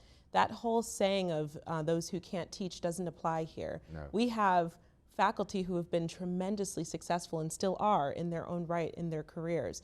Tony Grooms, who is still a very accomplished author, Alice Gooding, Joe Bach, who is running our conflict management school, and that school is #1 in the country for conflict management and peace building, along with Susan Rains, who is a faculty member in his department. These are people who care so much that they're going to stop at nothing to give you all of the skills and experience you need to be successful out there. And more than that, there is a component that I think we often don't speak about. Right now, in the world that we're living in, the social emotional piece of a professor's role is just as pertinent. And I find that our professors spend a lot of time counseling and mentoring students as if they were their own children. And I think that's a comfort to parents to know that they have that kind of, care and support in their school experience, in their college experience. But it's to build on that. I think it's also, maybe this is a bad way to say this, but we don't baby our students Right. either. Yep. It's like, I think part of my job as a professor is to help these students grow into the adults that they will need to be when they enter the workforce. So I think while yes, we provide a lot of support, and part of my job is to help these students to grow intellectually and emotionally, so that when they do hit the real hard world out there, they kind of know what to expect. That's right. That's right. I think just to play off of that overall, I think that's something that, especially in College of Humanities and Social Sciences, is so neat that you get, I think, additional support that you wouldn't normally get from professors if you needed help, say, on an assignment or something. It seems like they do a great job of providing that more proactive way of helping students succeed.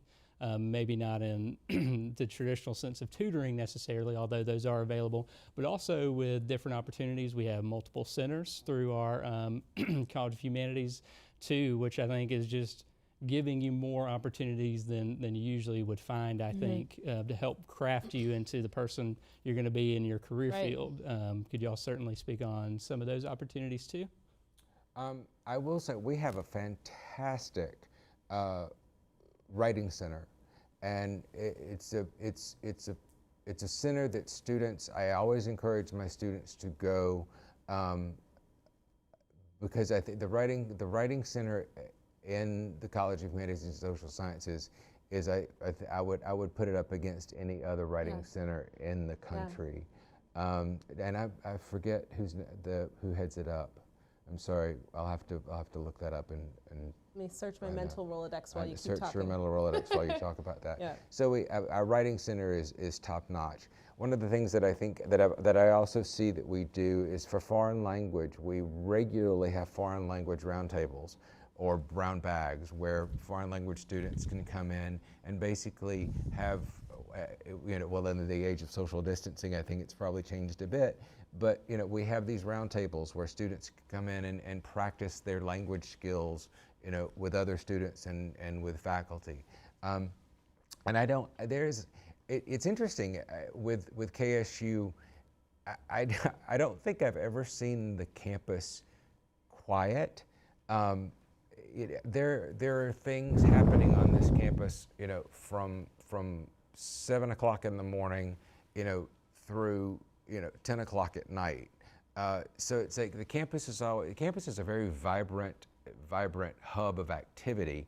And granted, in our current age, that's changed a little bit, but it's like we're still a very vibrant campus, and it's not like everything shuts down at 5 o'clock and people go home. So I think there's always something happening. There's always something going on for students to get involved with. Yeah, I think that's great, and certainly a calling card of when I was in school. Now I sound super old, but You're not as old as we are. Right.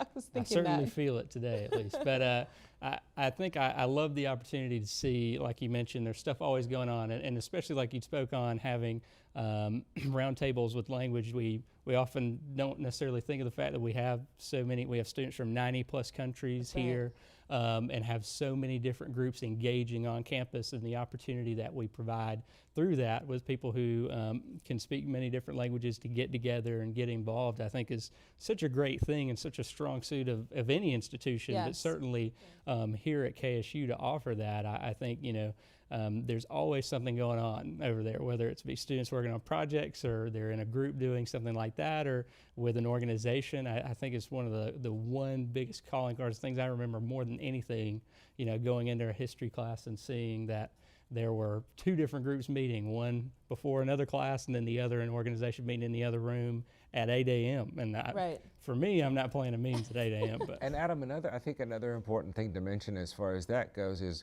like, we have world-class speakers that are here every single week, if right now, if not in person, at least virtually. But we have probably a speaker series within the College of Humanities and Social Sciences that I would say it's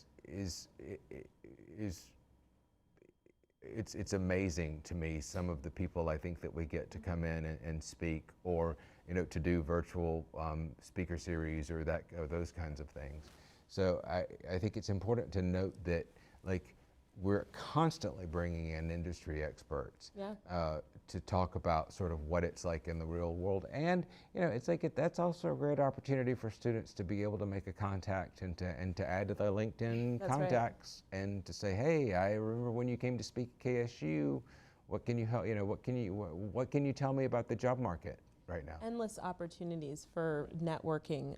Yes. We've had Roy Barnes, who will come back in the political science department, former Governor Roy Barnes, and will lend his guidance and insight and guest teach in the class. We have a German professor from Germany right now who is an expert linguist in his own country and was offered a salary to teach here and returned it.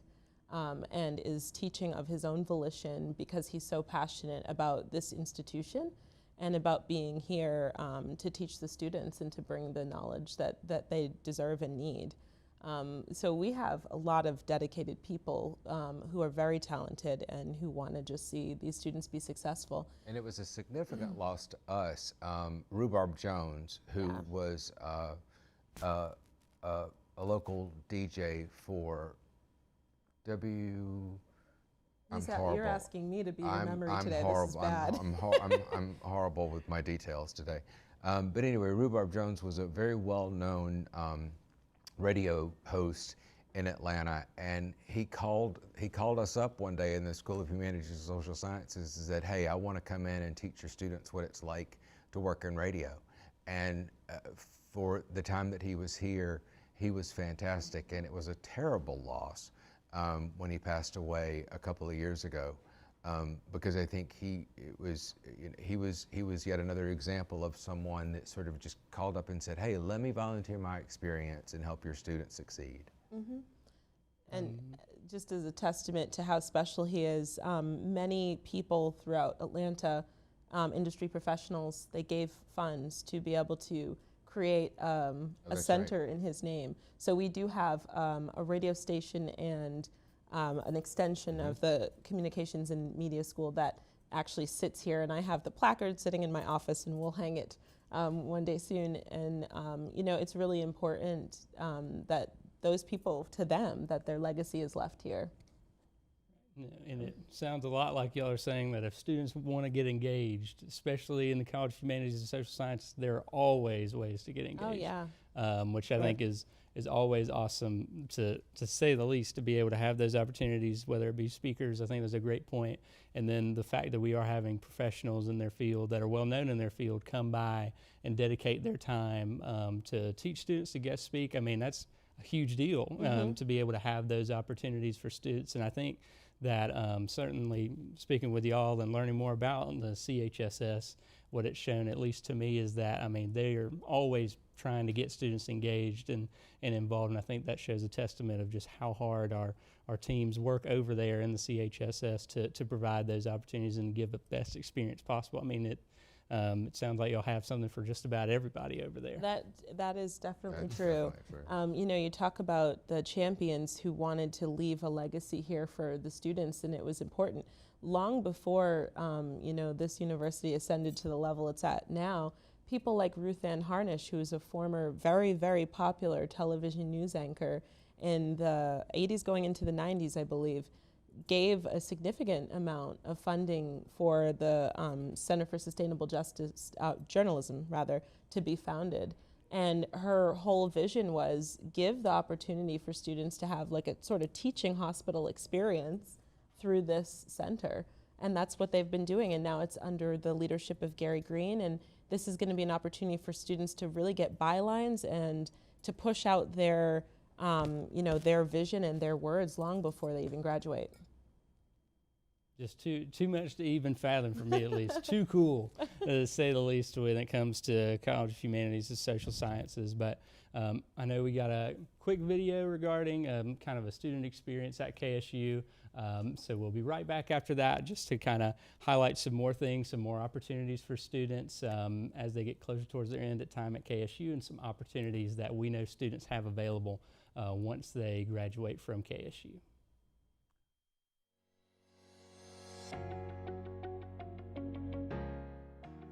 Kennesaw State University's College of Humanities and Social Sciences offers engaging and innovative academic experiences.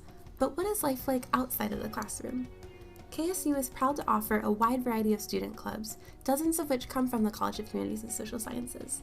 From the K-pop Club to the Society of Professional Journalists, there's an opportunity for every student to connect with a group that shares their passion. Student organizations offer a way for students to make valuable friendships and professional relationships, explore different fields of study and areas of interest, and seek growth through leadership. One student who took advantage of these opportunities is interactive design student Muhammad Bilal, who served on the executive board of the International Student Association during his time at KSU. Because of his efforts, Muhammad won the Sudden Impact Award on campus, this while also participating as a trip leader in Outdoor Adventures, another student organization, teaching students about rock climbing, kayaking, and more. In addition to living his life inside the nest, Muhammad also branched out by obtaining an internship with Swiss technology company CETA, and then a position with a marketing agency in Atlanta after graduation. Putting learning into practice is essential, which is why the College of Humanities and Social Sciences offers hands-on experiences, whether that's seeing history leap off the pages in Georgia's first rare book collection at the KSU Sturgis Library, or working in the anthropology lab alongside forensic anthropologists like Dr. Alice Gooding, featured on the right, who also assists the Georgia Bureau of Investigation with her expertise. Applying the skills he's learned, Geographic Information Science student Artis Trice is volunteering to work on a live map of COVID-19 test centers. Last year, Artis became one of only 264 college students to become a Newman Civic Fellow, and he participated in a public health program in the Dominican Republic. Humanities and social science students are encouraged to expand their horizons by traveling overseas. Whether on a faculty-led trip for several weeks or an exchange program for a semester, our students travel all over the globe to gain cultural competencies and international experience. KSU is proud to have a campus in Montepulciano, Italy, and we partner with universities in Africa, Asia, Europe, the Middle East, and the Americas. Students can pursue unique opportunities, such as these School of Communication students featured on the right, who traveled to Moscow to report on the 2018 FIFA World Cup. Students can also participate in internships abroad or in their local communities. We've seen our students accepted to internships in a myriad of different workplaces, public and private, including competitive programs such as the Georgia Legislative Internship Program at the Georgia Capitol, or the United Nations CFAL program in Atlanta, the only UN office on a college campus anywhere in the U.S. Vanessa Godina is an international affairs student in an internship with the United Nations Institute for Training and Research and completed her work at the UN headquarters in Switzerland. With all of the incredible possibilities that come with the Humanities and Social Sciences degree, students often have to find balance between classes, work, family, and friends. In addition to extracurriculars and experiences, college will also help you learn time management and strategies to balance your commitments and your goals. Our programs focus on developing critical skills, such as strong interpersonal communication, cultural competencies, critical thinking, creative problem solving, interdisciplinary research, community engagement, and much more. The College of Humanities and Social Sciences is a place where you can find your wings and thrive both inside the classroom and beyond the campus. Learn more at chss.kennesaw.edu. Right, and Dr. Pettigrew, I know you had to. I want to go back real quick and give a shout out to Mary Lou Odom, who is the professor in charge of our writing center. And forgive me for spacing on her name earlier, but she's phenomenal at what she does, and I can't say enough good things about that center. Mm-hmm. No, absolutely. Always good to shout out the incredible people who make this place the experience that it is. So, and I know we got a couple of questions from whether it be Facebook or YouTube, so we wouldn't mind getting started here. Sure thing. We have a question from YouTube.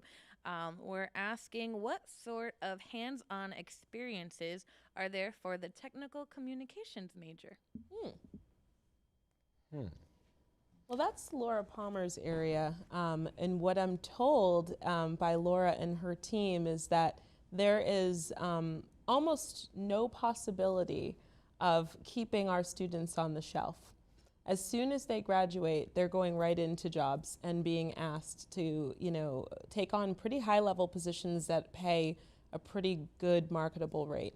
It's a specialized degree. It's something that not a lot of universities offer, and they're certainly teaching it in a way that I think that students are coming out with a lot of practical experience from their internships, which they actually place personally in that department. They have a person who's dedicated to that.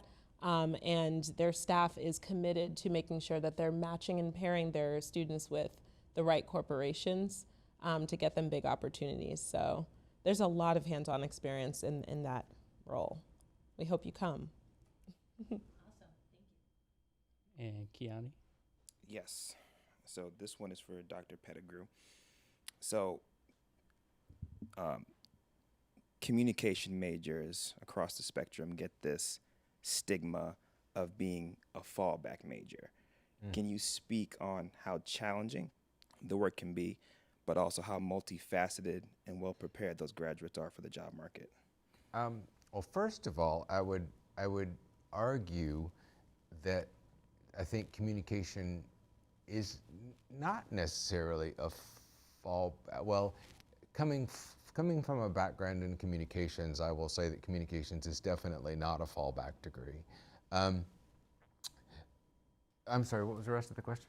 No problem. I was saying, can you speak on how multifaceted communication majors are and how well prepared they are for the job market? In terms of we have 4 different majors within the School of Communications. We have a public relations major, we have a journalism major, we have a media studies major, and we have an organizational communications major. One of the things that I can speak to about particularly the public relations major is that every student, actually we're working to get to every student, but that every student has a service learning opportunity before they even leave the classroom. As part of their capstone class, which is where they create a public relations campaign, they're working for an actual client within the community, a nonprofit, usually, or actually mostly nonprofits. So not only do they get to say that there is a certificate, or they get a certificate to say that they worked on a service learning project, they also get this great portfolio piece that they can use as part of their portfolio or online portfolio, or they can use to show potential employers. I think in terms of the perception of it as a fallback major, I don't want anybody to get the idea that if you can't get into another college and you come to the School of Communication, that you're automatically going to succeed. We're a gated program. We have a minimum GPA. We have a writing exam that students have to excel in order to get accepted to the major to begin with. So, the concept of communications is sort of, oh, I can't get into another college, so I'm just going to go do communications. Is one that is a little bit sort of antiquated, and it's definitely not true as far as I'm concerned. Yes. I know certainly in our admissions department we have people who graduated from KSU with that communications program as their background. So and they're in admissions, something that you certainly wouldn't necessarily peg people as going into. And I think that's kind of the beauty of the CHSS. I think they oftentimes get put in these kind of boxes in what's available for you. And I think that they've done certainly a great job of really opening so many opportunities for students. And I'm sure y'all can speak on just how flexible things are over there and how it's not just one role you can go into, but a number of roles and a number of opportunities that are available as well. Yeah, I would say that the focus on, as Justin said earlier, the transdisciplinary hubs, which are, 6 distinct areas. I hope I said that right. Maybe it's 5. 5 or 6 distinct areas where you're learning to intersect your thought process into other disciplines, so that you don't come out of, an English degree without experience that could be applicable in any other field.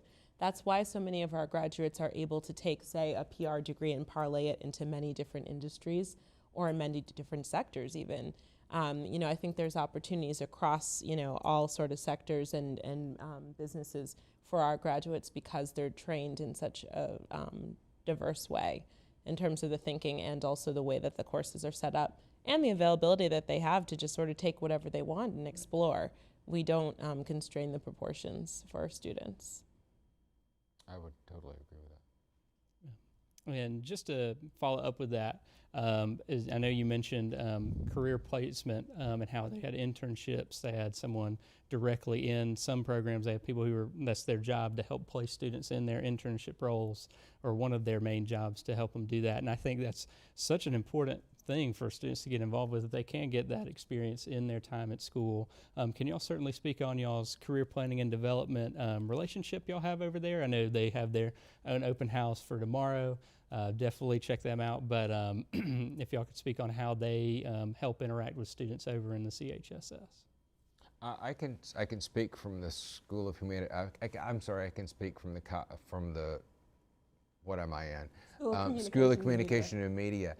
We have a dedicated professor who's not only, she teaches, but a huge part of her job is to seek out and to help students identify internships that they can do for credit.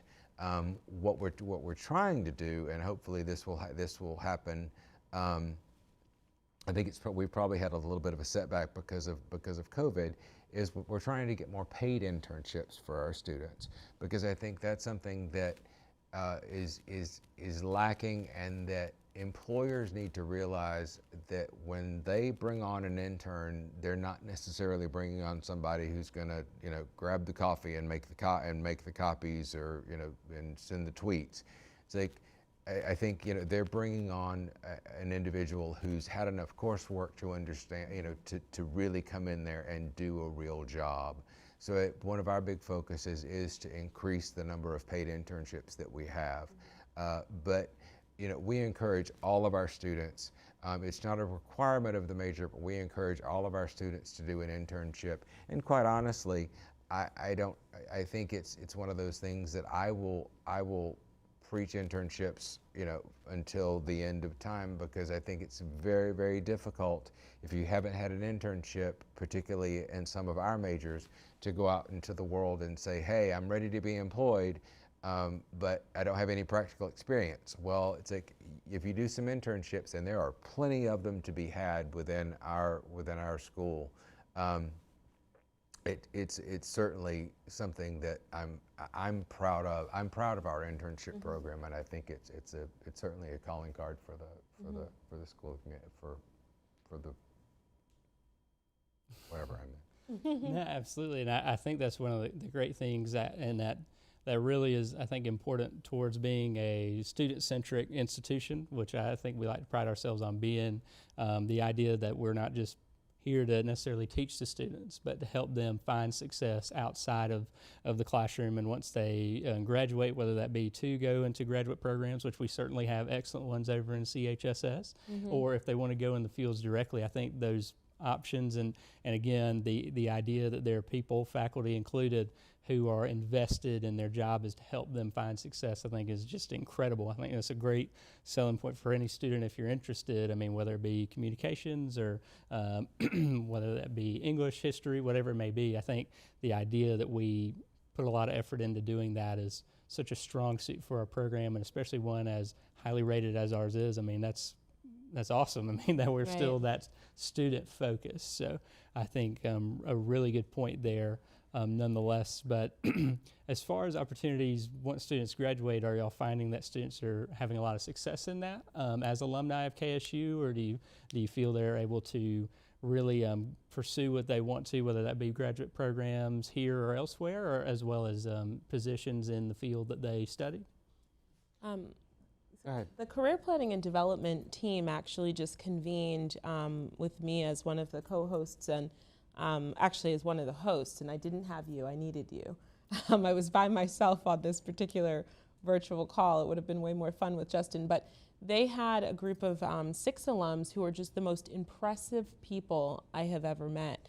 Each one of them, doing amazing work in their own industry, and some of them who have crossed over. So we had a lawyer who was also a well-known blogger and journalist. Somebody who had gone through our JD program, then went off to law school, but also had utilized communication skills that they learned in our communication school, and was able to parlay these 2 things together into a career for herself, and really doing very well. And to see them on this call, which would, I think, fall under sort of the OWL Mentor Network, that type of relationship that all students have available to them with the groups of alumni that we've cultivated to support current students, it was so touching to, we spent too much time. We actually went overtime with the alumni really giving their best advice and their guidance to the students, each one of them doing really well for themselves. One of the gentlemen was sitting in a newsroom at an anchor desk. It was just impressive to see it. So I do think that our students, to answer your question, they leave here and they don't have much trouble going out into the real world. Well, and my LinkedIn account is, I think, a testament to that in terms of the number of students that, and sometimes I'm even surprised at how quickly students are able to gain employment. Yes. After graduation, with some, in my world, in some really top-notch public relations agencies. Yes. In some government offices that I wouldn't have expected. It's like, wow, what a great surprise. And it's a pleasure to write recommendation letters for those students as well.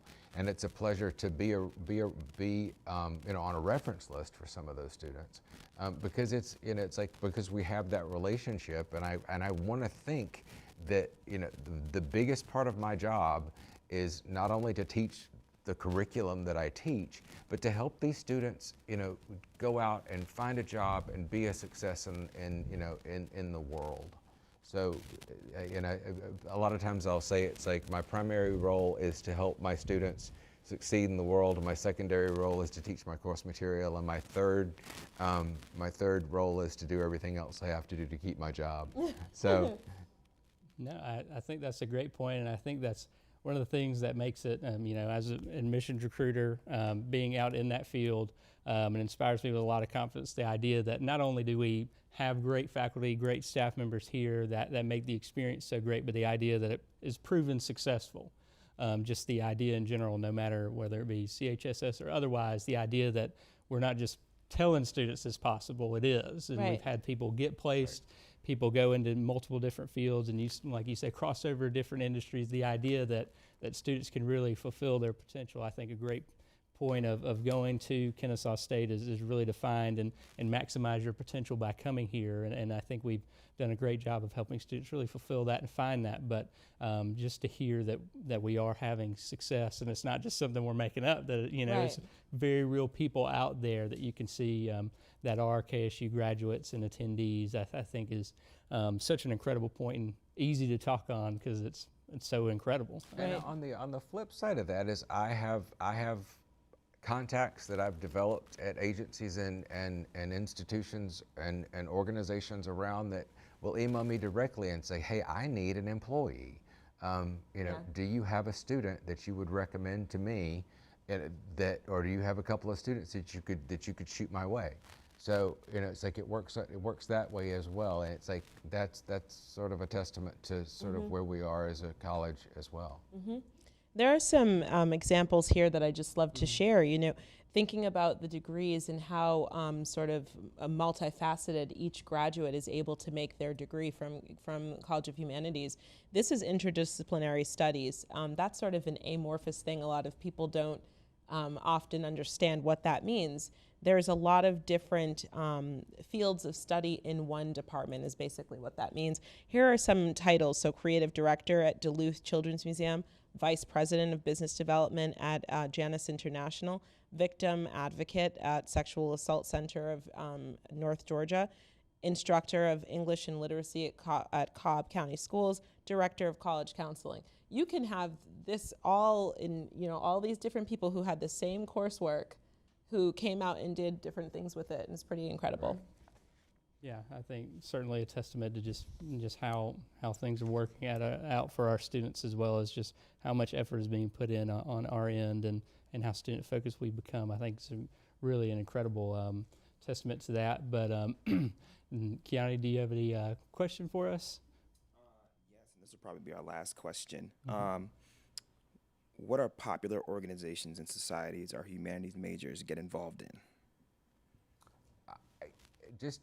If the easiest answer to that, or if one of the interesting, I think one of the really strong points about the College of Humanities and Social Sciences is if you go to the website and if you look at individual schools and colleges, every single school and college has a list of organizations that students can get involved with. And I dare say we probably, in terms of organizations, we probably have more than any other college on in the university. I know one that's that's very popular with our majors is the Public Relations Student Society of America, because that really sets students up for a membership in the professional organization after they graduate. We have the Society of Professional Journalists. We have I'm trying to think of some other ones. It's like we have several very popular political science groups and clubs and organizations. We have tons of honor societies that students are able to participate in, get a graduation cord, put on their resume. So it's like the opportunities for that kind of stuff are limitless. Yeah, and then there's opportunities on campus throughout, that our humanities students are attached to too. So it's awesome to think that you can be a humanities student, but you can also participate in CARE, one of the organizations that is able to provide food to students, faculty, or community that need it. There's other organizations on campus like Owl Swap, where students who actually, if they need clothing or if they have a passion for recycling and reusable materials, this is an opportunity to go to Owl Swap and support the cause by helping to give out recycled goods to people so that they're using them, or to use them yourself. And so there's a lot of things that people can get involved in throughout campus, and they do. And I feel like that's what makes our students so well-rounded. No, I think those are some great points. I hate to say I've got to be the bad guy and end this as much as we have so much more stuff to talk about, I'm sure, but please check us out on CHSS, College of Humanities and Social Sciences, and please stay for us. Our next segment is going to be the WellStar College of Health and Human Services. Oh, the one time I messed up. But thank y'all so much for attending. And then if y'all don't mind, we're going to do quick owl eyes and then Hooty Hoo to end it, if that works for y'all. No problem. Let me see if I can get it right. Well, oh, wait. Is this right? Am I doing it right? Together, okay. yeah. I got to do it this way. Together, okay. All right, so Hooty Hoo. Hooty Hoo.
You don't go to Kennesaw State just for a degree. You go to find your element. You go to find your rhythm. You go to find your community. You go to find your wings. Find your wings at Kennesaw State University.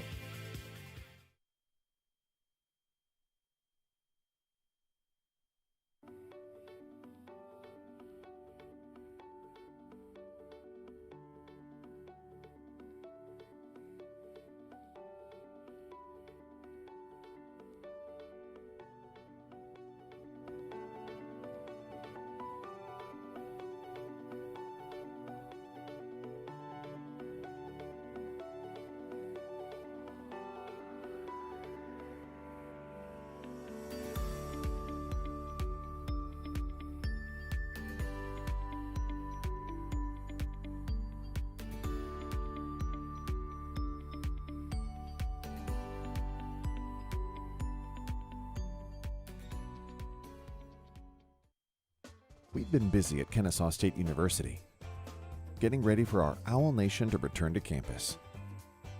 The health and safety of our entire community is of the utmost importance. And as our community comes back together, it is critical that we all play an important role in ensuring the health and safety of all owls. One of the first things you will notice is increased signage all over our campuses, reminding us to be safe.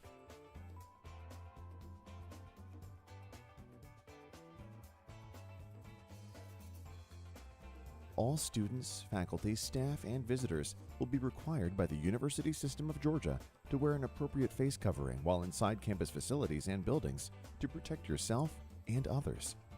Some locations, like university stores, the Market, Talon One, Talon Express, and University Dining, will be limiting occupancy based on current state and CDC guidelines. Please try to social distance at all times. Nice work. Retail locations will provide contactless payment options and will have plexiglass partitions at the cash registers to provide another layer of safety. Please wash your hands frequently for at least 20 seconds. You can sing happy birthday to yourself twice to make sure you're doing it properly.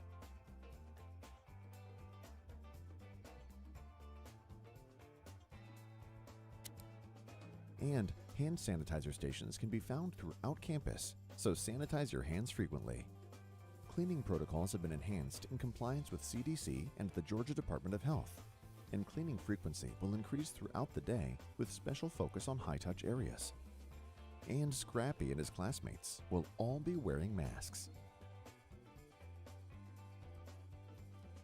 Additionally, in our dining areas, seating configurations ensure 6 feet of distancing between tables. We've expanded the Grubhub pickup area, and buffets have been replaced with contactless dining options. Safety protocols apply to the Big Owl bus, too. Visual reminders to social distance are at all bus stops. Masks must be worn by all drivers and passengers. Bus capacity may be limited, so please leave plenty of time to get to classes. And we'll be cleaning buses throughout the day, with increased focus on high-touch areas. In the residence halls, safety signage is prominently displayed, and common areas will be cleaned frequently. We've installed plexiglass partitions in all reception areas, and we're increasing virtual and small-scale programming to prioritize social distancing. And remember, if you are sick and not feeling well, please stay home. You can call the KSU COVID-19 Health Helpline with questions about symptoms and treatment. We look forward to welcoming everyone back this fall. Let's all do our part to support a safe and healthy Owl Nation. Hey everybody, welcome to the last session of the 4th day of Virtual Open House.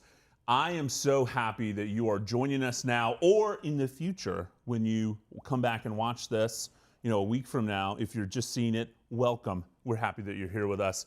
A couple of housekeeping notes before we get into the WellStar College of Health and Human Services is at the top of the screen of the chat. There is a link, and that link is going to take you to a raffle giveaway entry form. we want you, if you're participating in this session, watching this session, to fill out the raffle giveaway entry form. Anytime you watch a session for Virtual Open House, you should fill out that giveaway form. What are you going to win if you're selected at random, I should say, is this really cool canvas bag full of awesome goodies. So there's so many, it's like Mary Poppins. If you're old like me, there's Mary Poppins stuff. Or I guess actually they redid that movie, so yeah. The first one was better. Okay, so Mary Poppins bag, you just reach your arm and it just goes forever, and there's all sorts of really cool things in here. So the only way you're gonna know what is in here is if you win it. And then later on in that week, next week, when we tell you all the things that were in it, if you don't win. But we're gonna announce the winner on Monday, October the 26th. So you don't have to wait that long. We're only 4 days away from the winner being revealed. I have looked at the entries. Impressive. There are students out there watching all of these sessions. Like, they're coming on Facebook, they're going on YouTube, they're chatting with us about all sorts of different things. So I'm really excited for what they're going to ask us here for WellStar. But they're filling out the entry form. So do that. Make sure you fill it out. Okay. While we're going through the presentation today, pop your questions in the chat. If you hear something that's interesting, you hear something you want to know more about, pop your question in the chat there on Facebook or on YouTube. We're going to answer your questions in the chat, but we're also going to answer them live. So make sure you're doing that. Doesn't matter what time during the presentation, throw it in there and we're going to make sure we get to them. My name is Jordan Stevenson. I'm the Director of Student Recruitment. I work in undergraduate admissions, and I have some fantastic guests with me today from the WellStar College of Health and Human Services. My very good friend Brittany, I'm going to let her introduce herself. But as I found out, as this person was introduced to me, the amazing Lori is here with us today. You should all be overjoyed with how blessed you are that Lori is here with us. So I'm going to let y'all talk a little bit more about yourselves, and then we're going to get into talking about WellStar. Okay, guys. Well, my name is Lori. I'm currently a junior at Kennesaw State University, obviously. I'm also Senator of WellStar, which is my first time being a part of SGA, so That's it's actually been really exciting. I've been able to meet with the dean and everything. It's amazing. But I'm also a nursing major, and I was accepted into the nursing program right when COVID started, sadly. So about the end of spring, and so far it has been amazing. It has been trying. It has definitely pushed me to my limits and has showed me a lot, and I'm definitely I've built a lot of confidence, I can definitely say. I'm definitely the first in my family to be in a medical field in general, so I'm learning as I go, and it's amazing. Yeah, as I said, I'm a junior, and that's pretty much all I can think of. Oh, also, sorry, I'm also a former track runner as well. I was actually a jumper. I've been running track since, I want to say, probably freshman year of high school. So I've been pretty dedicated. I did stop just because of my own personal reasons. But yeah, I've had a great experience with Kennesaw's track team, a great experience just in track in general. It's definitely, you have to learn a lot of self-discipline being within a sport as well as being in college, but it is definitely something that is possible for anyone, and it's been amazing being at KSU in general, so yeah. Nice. That's pretty much it. Hence why we call her the amazing. I got it. Lori Now I know. But she has represented our college very well, so I'm just honored to present with you today. Yeah. And I just wanted to also have her here so that you guys can see it's possible, right? The vast majority of students who we talk to on the front end, whether you're prospective or it's your first semester of your freshman year and you're trying to get to where Lori is getting to, you can do it. So just make sure that you come and talk to us about what that looks like, and any questions and concerns that you may have. We're here to help with that. So my name is Brittany Jones. I am actually the director of the WellStar College Advising Center, and so we help out with, of course, course suggestions for you. We make sure that you are progressing and that you are graduating on time. We also give you a wealth of resources and just help to cheer you on along this journey of academia. So I'm just excited to be here. Thank you, Jordan, for having us. Of course. Excited to go over some information with you My today. pleasure. And speaking of going over some information, I'm glad you said that, Brittany. Yeah, lots of information. That's right. Let's talk about big picture about WellStar College, overview of the programs, size of the programs, concentrations, all that kind of stuff? Absolutely. Well, I prepared a presentation for you all, so I'll kind of get started with that. We have 4 different departments and we offer 6 different majors, and so we'll talk a little bit about those specific departments and majors as well as which particular programs we offer. So first things first, we have the social work and the human services department. They actually house our human services undergraduate program, and then we have an MSW program as well. The Department of Exercise Science and Sport Management is next, and that's probably our 2nd largest degree program that we have at KSU for the WellStar College. Next is going to be Health Promotion and Physical Education. Those programs are amazing, and we are probably most excited right now about the fact that we have a brand new major that we are offering called Integrated Health Sciences. So we'll talk a little bit about that in a moment. And the WellStar College, I'm pretty sure none of you will want to know anything about nursing, so I kind of included that last. But no, we get the most requests, the most questions around nursing, so we'll kind of go over that information with you as well. Awesome. With social work and human services, I just wanted to highlight some of the programs that are offered. One major thing to keep in mind is, some students, they'll call and they'll ask us, well, what exactly is human services? It's probably most comparable to what you would see at other schools for a social work bachelor's program. But the cool thing about it is they have 2 different concentrations. So if you're a student who may want to look at going into more case management work, maybe working for Child and Family Services, you'll want to choose the social engagement and advocacy route for a concentration. If you're thinking about more nonprofit, maybe fundraising or grant writing, then absolutely you're going to want to do the nonprofit route. And then also we do offer a master's in social work. I included the prerequisites that are necessary to get into the program. The reason why I wanted to create these slides and have them available for you to see is just because most of the programs that we offer at WellStar are gated. And so and a lot of students ask, what does that mean? What is a gated program? So gated basically means there's some sort of prerequisite requirement or list of classes that you have to take prior to being able to get into these programs. So all except for the newest program, which is Integrated Health Sciences, all of those programs that we offer absolutely have some sort of gate requirement to them. So these are the requirements here. Once you meet those requirements and you make sure that you have a lot of GPA, then you are absolutely allowed to get into the program upon application. Here are some of the careers that we see most frequently with students who are actually pursuing a human services or the Master's in Social Work program. Everything from case management, as a caseworker, to actually counseling. So a lot of times too, what you'll want to talk with us about is, does this particular major require that I have a graduate degree? If that is the case, then yes, we're going to absolutely recommend that. So, for counseling backgrounds, a lot of those will require a graduate program, as well as, being a caseworker. Most of the jobs that you're seeing in the marketplace will absolutely require that you have a master's in social work. Brittany, can I throw in one more job that you could potentially have? So I'm going to go ahead and go out on a limb and say probably your biggest cheerleader is Garrett Campbell. And he works in undergraduate admissions, and he has, since he graduated from KSU, Garrett Campbell, human services degree, biggest cheerleader. So if you're out there and you're like, hey, maybe I want to do something cool like what these people are doing here on camera and work in higher ed.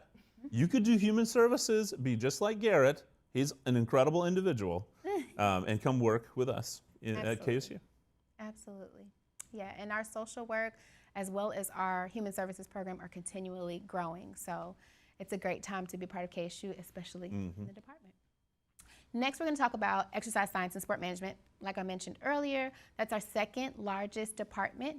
And with that, we offer sport management, which is more of a business-based program. So a lot of times we get questions from students and they're like, oh, is this, what I need to do if I want to go into physical training or, personal training or something like that? And I'm like, well, you could if you want more of a business background, but you're going to take those accounting classes. You may take business law. You may take economics. So you'll have more so of the foundational information that you need to be, to have that business savvy alongside of classes that are absolutely related to all things sports. So a lot of our student athletes, they love this program because it's right in line with what they're wanting to do, whether it's kind of work their way up and get into the front office, or if they want to work in finance, or they want to work in work as a scout, or work as a coach. There are so many different opportunities that yield from the program. Exercise science is definitely a popular one as well. It's a large program mainly because our students decide to go to physical therapy, physician's assistant school. So there are a variety of different ways or career paths that you can go into with that particular program. In terms of exercise science and sport management, both of them, like I said, have gated, like there is a requirement to get into the program, right? So with sport management, the main thing to keep in mind is you need at least a 2.5, and you have to complete the Sport Management 2100 course to be eligible to get into that program. There is no application, however, for students who want to get in, those are the two requirements that you need to make sure you keep it in mind. Exercise science is a little bit more rigorous, right? You're gonna take some human anatomy and physiology classes. You may take some chemistry, some biologies. You wanna make sure that you have your Englishes, English 1101 and 1102 done, because those are absolutely required to get into the program, as well as a class that's called Physical Activity and Health and Disease, and you need to have a B average in those courses. And the main reason why that's a requirement for this particular program is just because most of our students are wanting to go into a graduate program, and that requires really great grades, but also heavy sciences, right? So if you want to be a physical therapist, you want to go to physician's assistant school, you're thinking about maybe occupational therapy as well, we want to make sure that we're doing really well in those areas. We also have a Master's of Science in Applied Sciences. For the, these are the prerequisites. Sorry, I was getting ahead of myself.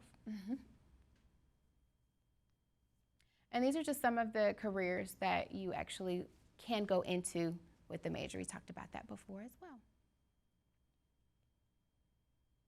All right, so with health promotion and physical education, for our college, it's interesting because some of the students who may want to be physical educators within the school system, they actually will go more so through the Backwell College of Education to kind of talk about what those specific requirements are, just because things like the GACE exam are going to be required for you to be able to become an actual PE teacher here. In terms of the public health education program, that program is absolutely continuing to grow and spread like wildfire, just like the career fields that it yields. So it's very broad. What you want to keep in mind with this one is, let's say if you're thinking about, maybe I want to go work for the CDC, or I'm really interested in what's going on right now. You know, we've got COVID. There's so much research that needs to be done from a clinical side, or more so for educating those in the public for what we need to make sure we have, like masks and things like that. Right. That's all public health education related. So that program is growing, but also our integrated health science program is growing. I enjoy talking to students about this program, and I think for some students it's a common misconception that it's kind of a fallback program, which in actuality it's not. I mean, yes, we can house some students who, you know, if they didn't maybe get into the nursing program, they're thinking, well, I want to still be a part of something related to healthcare, but maybe they don't want it to be in a clinical sense, right? You absolutely have a great opportunity to fall into integrative health sciences. But more so for those students who may want to be in healthcare management, you know, administrative roles, absolutely, there's a wealth of opportunity within that field. And so integrated health sciences is amazing. Cool. For the public health education and integrated health sciences careers, listed some of those on there for you. A common thing that I like to talk to my students about is the importance of talking to a career and internship advisor. Just basically because when you have majors like integrated health science, or you have a public health education, or maybe a sport management, maybe you're not quite sure as to what you want to do. So once you figure out, you know, what classes you're interested in and what you like about the major, it's also helpful to kind of see, okay, what all can I do with this? And that's where those internships may come into play, or that's where, you know, you can go do some job shadowing and find out what will be best for you. And last but not least, the WellStar School of Nursing, which nobody wants to know about. This is probably the most, like I said before, you get a lot of questions about it. It is a competitive program, so by that I mean not everyone that applies the first time around gets in. There are a lot of students who may consider applying to multiple schools. However, the reason why they tend to stick here and wait for the opportunity to be able to get into our program is just because it's just that amazing. With an NCLEX rate of over 90%, you are very well prepared. And I'm sure Lori can attest to that as well. Yes. You know, from lab simulations to the wealth of information and years of experience that the faculty have in the WellStar School of Nursing, it is amazing. So we have 2 tracks, and so that's one thing that I definitely wanted to highlight with you all. First track is the traditional track. Most students go that route, and that is for students who do not have a bachelor's degree as of yet. Accelerated track is actually for students who already have obtained a bachelor's degree. Either you can have a bachelor's degree here at KSU, or maybe you had a bachelor's degree from some other institution. You may even have a master's degree at some other institution. I've seen that a few times too. Right. But basically you have to already have a degree to be able to go the accelerated route. And of course, you'll be able to get in, or finish the program, I should say, much sooner. Can I jump in and say something? It's always interesting to me. I know that, let me say it this way, nursing is such a calling. And I recognize that. I've grown up with a nurse as a mother for my entire life. And she was in nursing school when I was a kid, little kid. And it's really, when you talk to nurses that are out there in the field, you hear about how it was always a calling in their life. But I find it interesting, we hear about it a lot in admissions. People go out there and you do some other bachelor's degree, and maybe it's business, maybe it's education, maybe it's something totally different.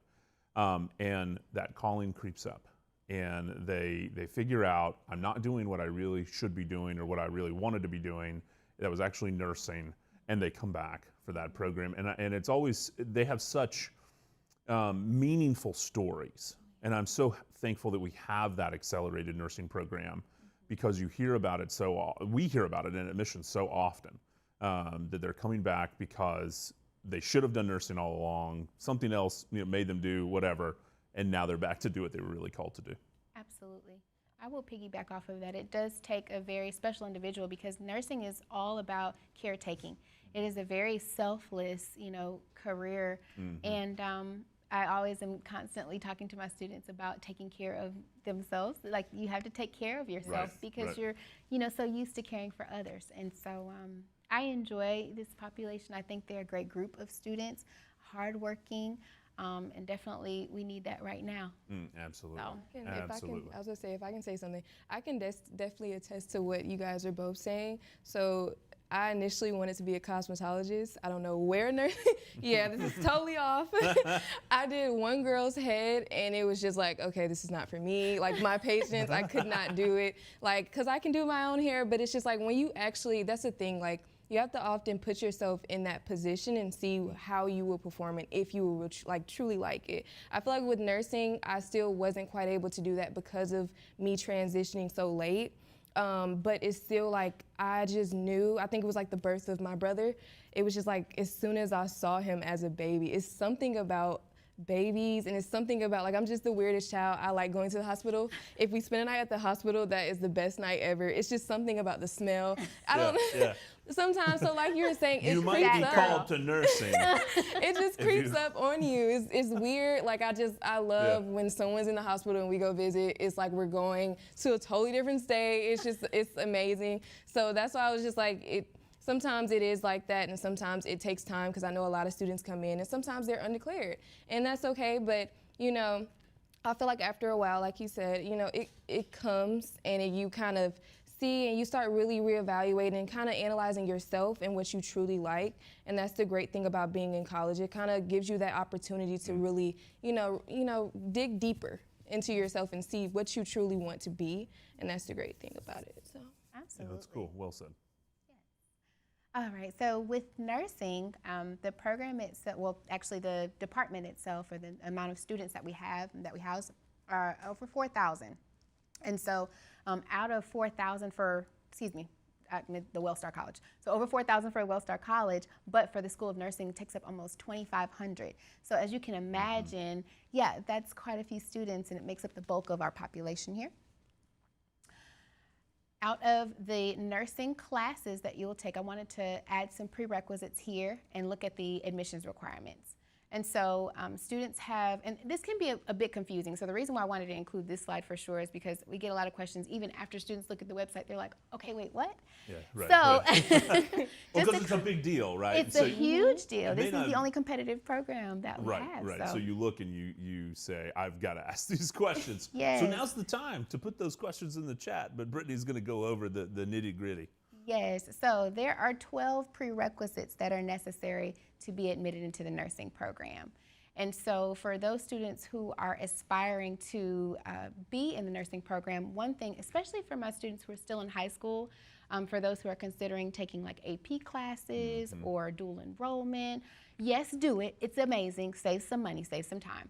However, don't wait so long to start your lab sciences, because we see it from time to time where students may transfer in, or maybe they come in as a incoming maybe freshman or even sophomore with the number of credits that they have, and they haven't taken one science, but they've got all of their general education classes done. You don't want to get to that point because then you won't have very much to take since you can't take the lab sciences at once. And that also goes for the exercise science program as well. But one thing to keep in mind is there are 5 lab sciences. 2 social sciences, 2 maths, 2 Englishes. So one thing to make sure that you're doing is looking at these prerequisites, taking them, if you can, in advance as options for your AP or your dual enrollment classes, and not only taking those social sciences and such. You want to try to start with your chemistries for sure. But with the 12 prerequisites, you want to make sure that we're getting the high grades as well, because when you come in, the nursing department is going to look at how well you performed in these classes, and it's of utmost importance because that's what they're looking at in terms of the application for getting into the program. 12 prerequisites total. When it's time to apply to the program, you need to make sure that you have at least 7 out of those prerequisites done, and out of those 7, this is the complicated part, 5 of them need to be maths and sciences. So hence why I've kind of shared with you how important You have to be good at math and science. Absolutely. To figure out the 5 out of the 7. I'm just teasing. I'm just teasing. So yes, 5 out of those 7. Make sure you have 7 prerequisites done. GPA 3.0 minimally. However, we all know that minimally for a competitive program is not what you need to be shooting for. As high as you can, possibly to that 4.0 mark, the better. And then last but not least is, every nursing program will have some sort of an entrance exam. So for KSU, we require the TEAS exam, and you have to make sure that you're earning a score of a 78 or higher. So these are the prerequisites that are just listed before. And one thing that I like to also touch base with students about is that you only get 2 attempts with these. So that's another reason why these classes are of utmost importance, because you're limited as to how many times you can take them. In terms of careers in nursing, I think a lot of times students are like, well, a nurse is a nurse, right? But who knew? There's so many different types of nursing. You can kind of talk about that too, with what you want to do. I was going to say, I'm actually trying to be a neonatal nurse, which is why the birth of my brother was so, some sentimental for me, I guess. And I know I can definitely say that being in the nursing program, there are a lot of students that typically shoot for neonatal, and I've heard that it's been kind of difficult getting into the NICU. But you have your students that also want to be in ER and things like that. It's just for me, I kind of just wanted to kind of stay with babies, and they say it's definitely something that you have to be really bred for that, because it's a lot of things that you have to endure with being a nurse in general. But being a neonatal nurse, you're seeing a lot of innocent children in a lot of predicaments, and it's not, it's different, and it's a lot of things that you have to take on. But I definitely say the biggest thing with me making my decision on what nurse I wanted to be was me just educating myself. Everything that you do in going into college, you have to educate yourself to make sure that you make the right decisions. Because like Brittany said, you just don't want to take the wrong path and end up here another year. Like it can definitely happen. So you just want to definitely stay on track. And then as you do that, everything begins to unfold and it becomes, something amazing. So yeah, I'll definitely say that. So you have a variety of different options. You don't solely have to work as an ER nurse. We have had traveling nurses, neonatal nurses, labor and delivery. It's so many different areas. And so The nice thing about the program is once you're in, your classes will give you some experience in each one of these areas. So even if you get accepted into the program and you really have no earthly idea as to what type of nurse you want to be, you've got options and you have time to decide. One thing that is amazing about our college is the vast majority of the programs that we offer have required internships. With human services in particular, there are 2 required internships, a foundational one and the one that's at the very end of your program, your advanced internship. Public health education has internships.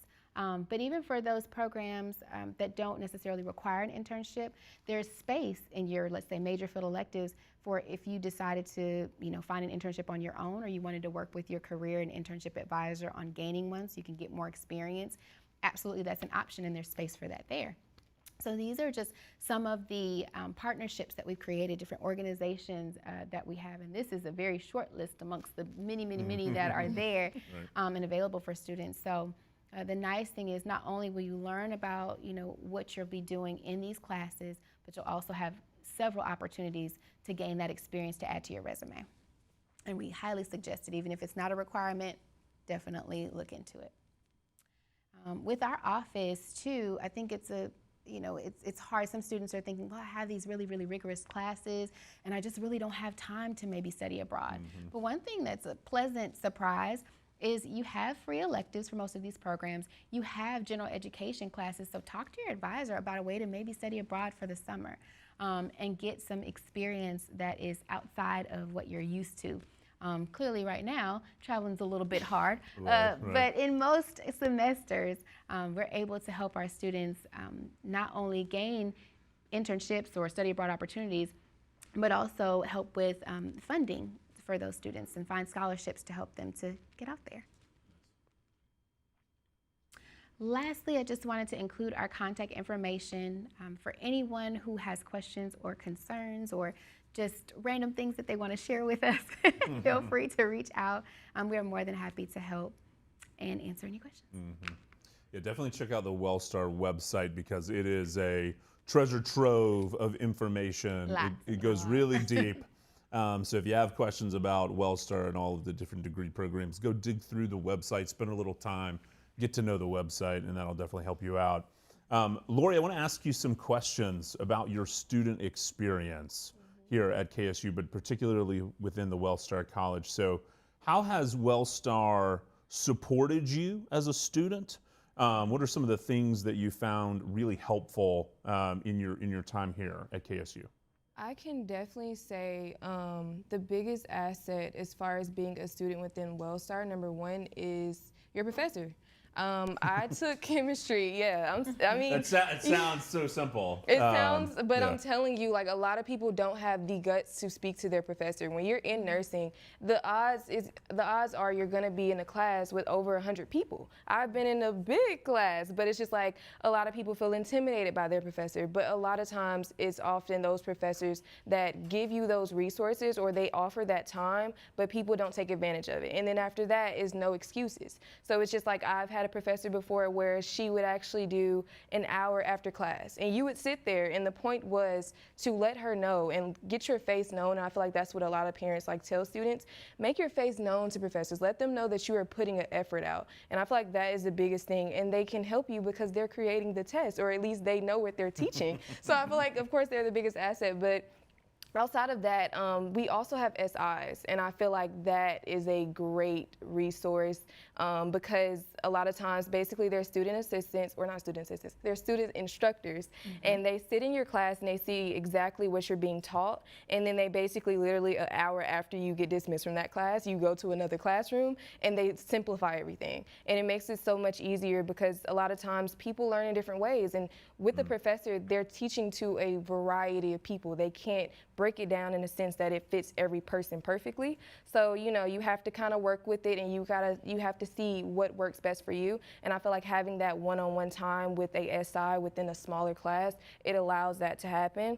I would definitely say outside of that, still staying within WellStar, I would say our advisors. I definitely say our advisors. Nice. Our Nice. advisors. Check in the mail. Yeah. Our advisors are amazing. They're definitely extremely helpful. Like I said, I was an athlete. I came in and we had advisors. You have athletic advisors and then you also have academic advisors. I can say that my academic advisors guided me completely. Like a lot of times a lot of people feel like athletes have like the upper hand, but I definitely feel like you still have the same resources, but it's just like no one can really help you as much as your academic advisor. Like they're in the college, they know exactly what you need to do, and especially with nursing, with it being so common, they've been through this. They've seen a lot of students that feel the way you feel. They, and they're definitely receptive to anything that you have to say, and they're able to speak with you, calm you down when you have moments because it happens.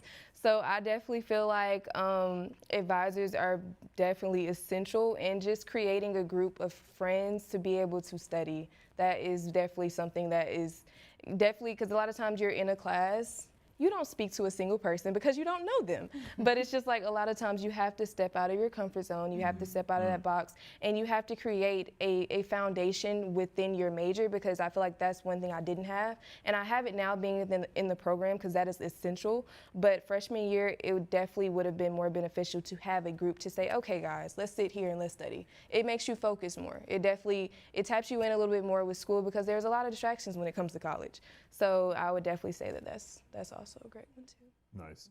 Can I tease out something that you said? It was very early on, and then I heard the theme all throughout what you just talked about, no matter the subject area, and it was, you said something, I need the phrasing again because it was perfect. It was like, show them your face or let them see your face? And was that your mom that said that? That was my mom. Was it let them see your face? What's the phrase? They have to, okay, I think it was just mainly like, show them your face. Let them know who you are, because you're basically in a big class, you're a name within a huge list. You need to let them know, okay, when I went into chemistry, because chemistry is a class that is known to be hard, I let her know, I am Lori Norwood. I'm going to be in your class after your class, to be sitting right there, and I'm going to ask you every single question I can think of, and you're going to see that I'm putting in 100% effort.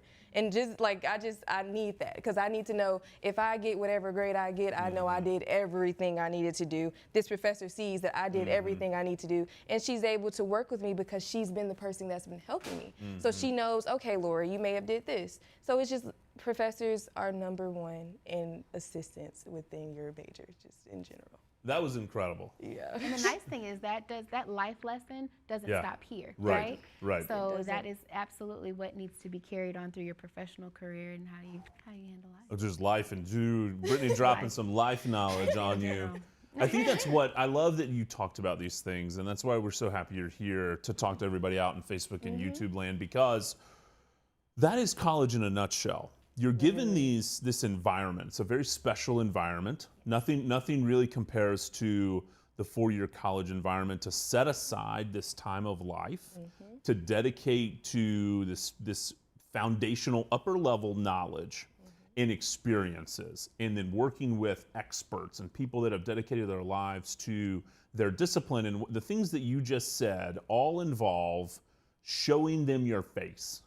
And if it's the professor, if it's the SI, if it's your advisor, right? And then Brittany brought it full circle, like for the rest of life, even when you're 95 and you in a nursing home, you go show them your face so you get your Jello. That's right. At the end of the day, like, somebody forgot my Jello, sorry, I don't know why I went there.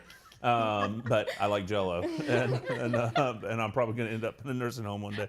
But all that being said, you said something that I think that we have to get students to realize, and it's, professors shouldn't be scary. It's take that step. I always call it the Nike, like, just do it. But I like to show them your face. Like, I'm totally gonna borrow that from you. I'll trademark it.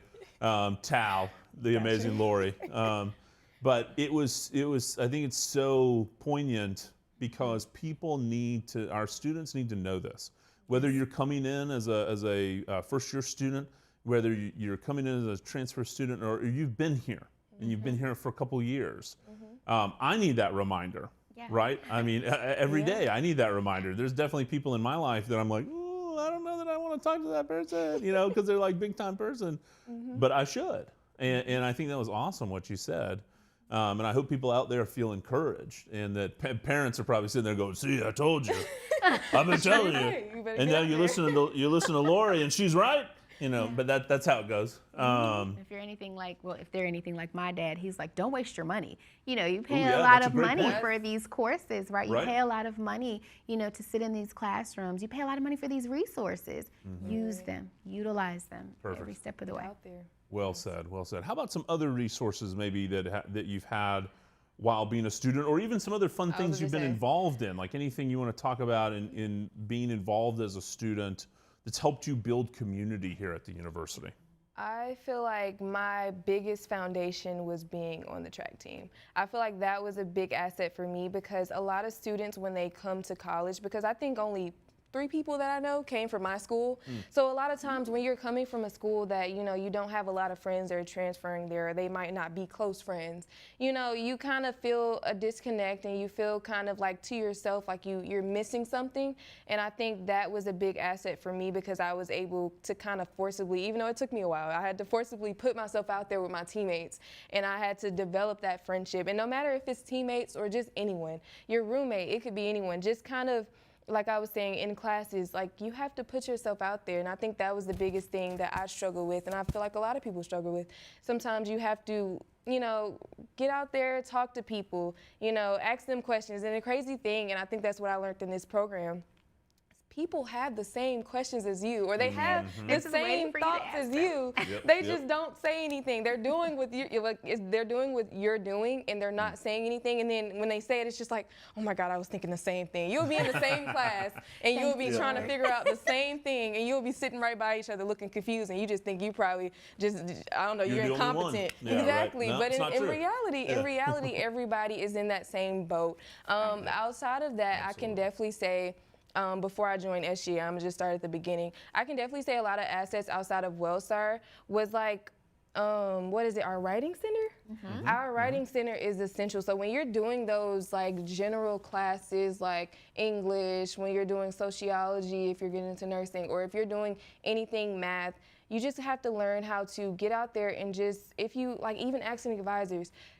find your resources, because like they said, you're paying for all this stuff. You know, you don't want to not utilize what you have.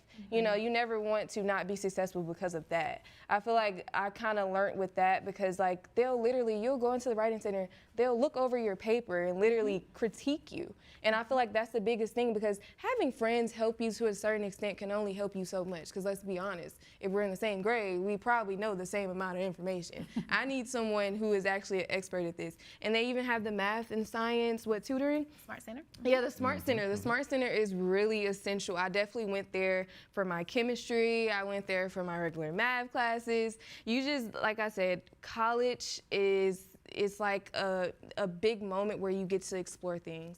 And you only get to explore when you put yourself out there. And when you put yourself out there, so many resources begin to, you know, come apparent. And it's just like you have to be willing to do that, so in order to kind of be successful in a sense. It's still possible, but I'm just saying, like, it just definitely gives you more resources and what you can use to be successful. Outside of that, let me think. I'm going to jump in, if you don't mind, and just say that, you know, I know you said we're amazing and everything as advisors, but we're not mind readers. So it's so important to understand that, you know, you have to put yourself out there a little bit, because as soon as we know that you are either struggling in an area, or maybe that we have a resource that could just help you out in any facet, then we're going to give it to you. I would say right now, the most common resource that we've been sharing with a lot of students, particularly with our majors, are student disability services, and also counseling and psychological services. A lot of times students don't think that. They think, you know, well, I'm sure everybody, you know, is having a hard time, or they brush it under the rug. But the reality of it is, if you're not okay, let someone know so that we can help, and that these are trained professionals who are absolutely willing to help. With student disability services, one of my students, she actually left me a voicemail the other day, and she was just sharing with me that she was so thankful that she told me that she struggles with testing anxiety, and to the point where it's really debilitating for her. And that's something, if she hadn't shared, I wouldn't have been able to give her that information so that she could have particular accommodations. So those are things that impact your grades. You know, that may be a differentiating factor on whether or not she gets into the nursing program, right? Because she's able to now have the resources she needs to be successful in the class. So I can piggyback off that, just like a personal moment. So I've actually attended, like, I think it was either the depression or anxiety. It's helpful. And a lot of times, like, I think that's the biggest thing about college. You don't know the resources that you have. And there's so many people out there that are willing to help you. And it's like, a lot of times the instructors, obviously, when they're, you know, I guess when I went to the workshop, because I'm pretty sure it was a workshop. They're always so uplifting, and it's amazing to be around people like that. Because when you're in a dump or whatever it may be, you know, sometimes you have to surround yourself around people that uplift you. So going to those are essential, and I can definitely say, like, don't ever feel ashamed because you're not the only one. I wasn't the only one that was in that workshop. It was a lot of other college students. And we all go through different things, whether it be academic, whether it be personal. It could be anything. And I definitely have a friend who had test anxiety. And the craziest thing, like, she felt like she couldn't talk to her professor about it. She felt like this was something that it was just her problem. No, I told her, go talk to the professor. And the craziest thing, she felt like she tested better with headphones in. The professor said, okay, well, I'm gonna watch you take your test and you can go ahead and put your headphones in. It's accommodations, but you don't get that if you don't speak up. And it's really, like, I've literally seen a lot of this unfold with a lot of teammates, a lot of friends. So it's crazy seeing, like, what you're saying, and it happens, like, you know, but it's just all about getting, you know, out of your comfort zone, I'd definitely say.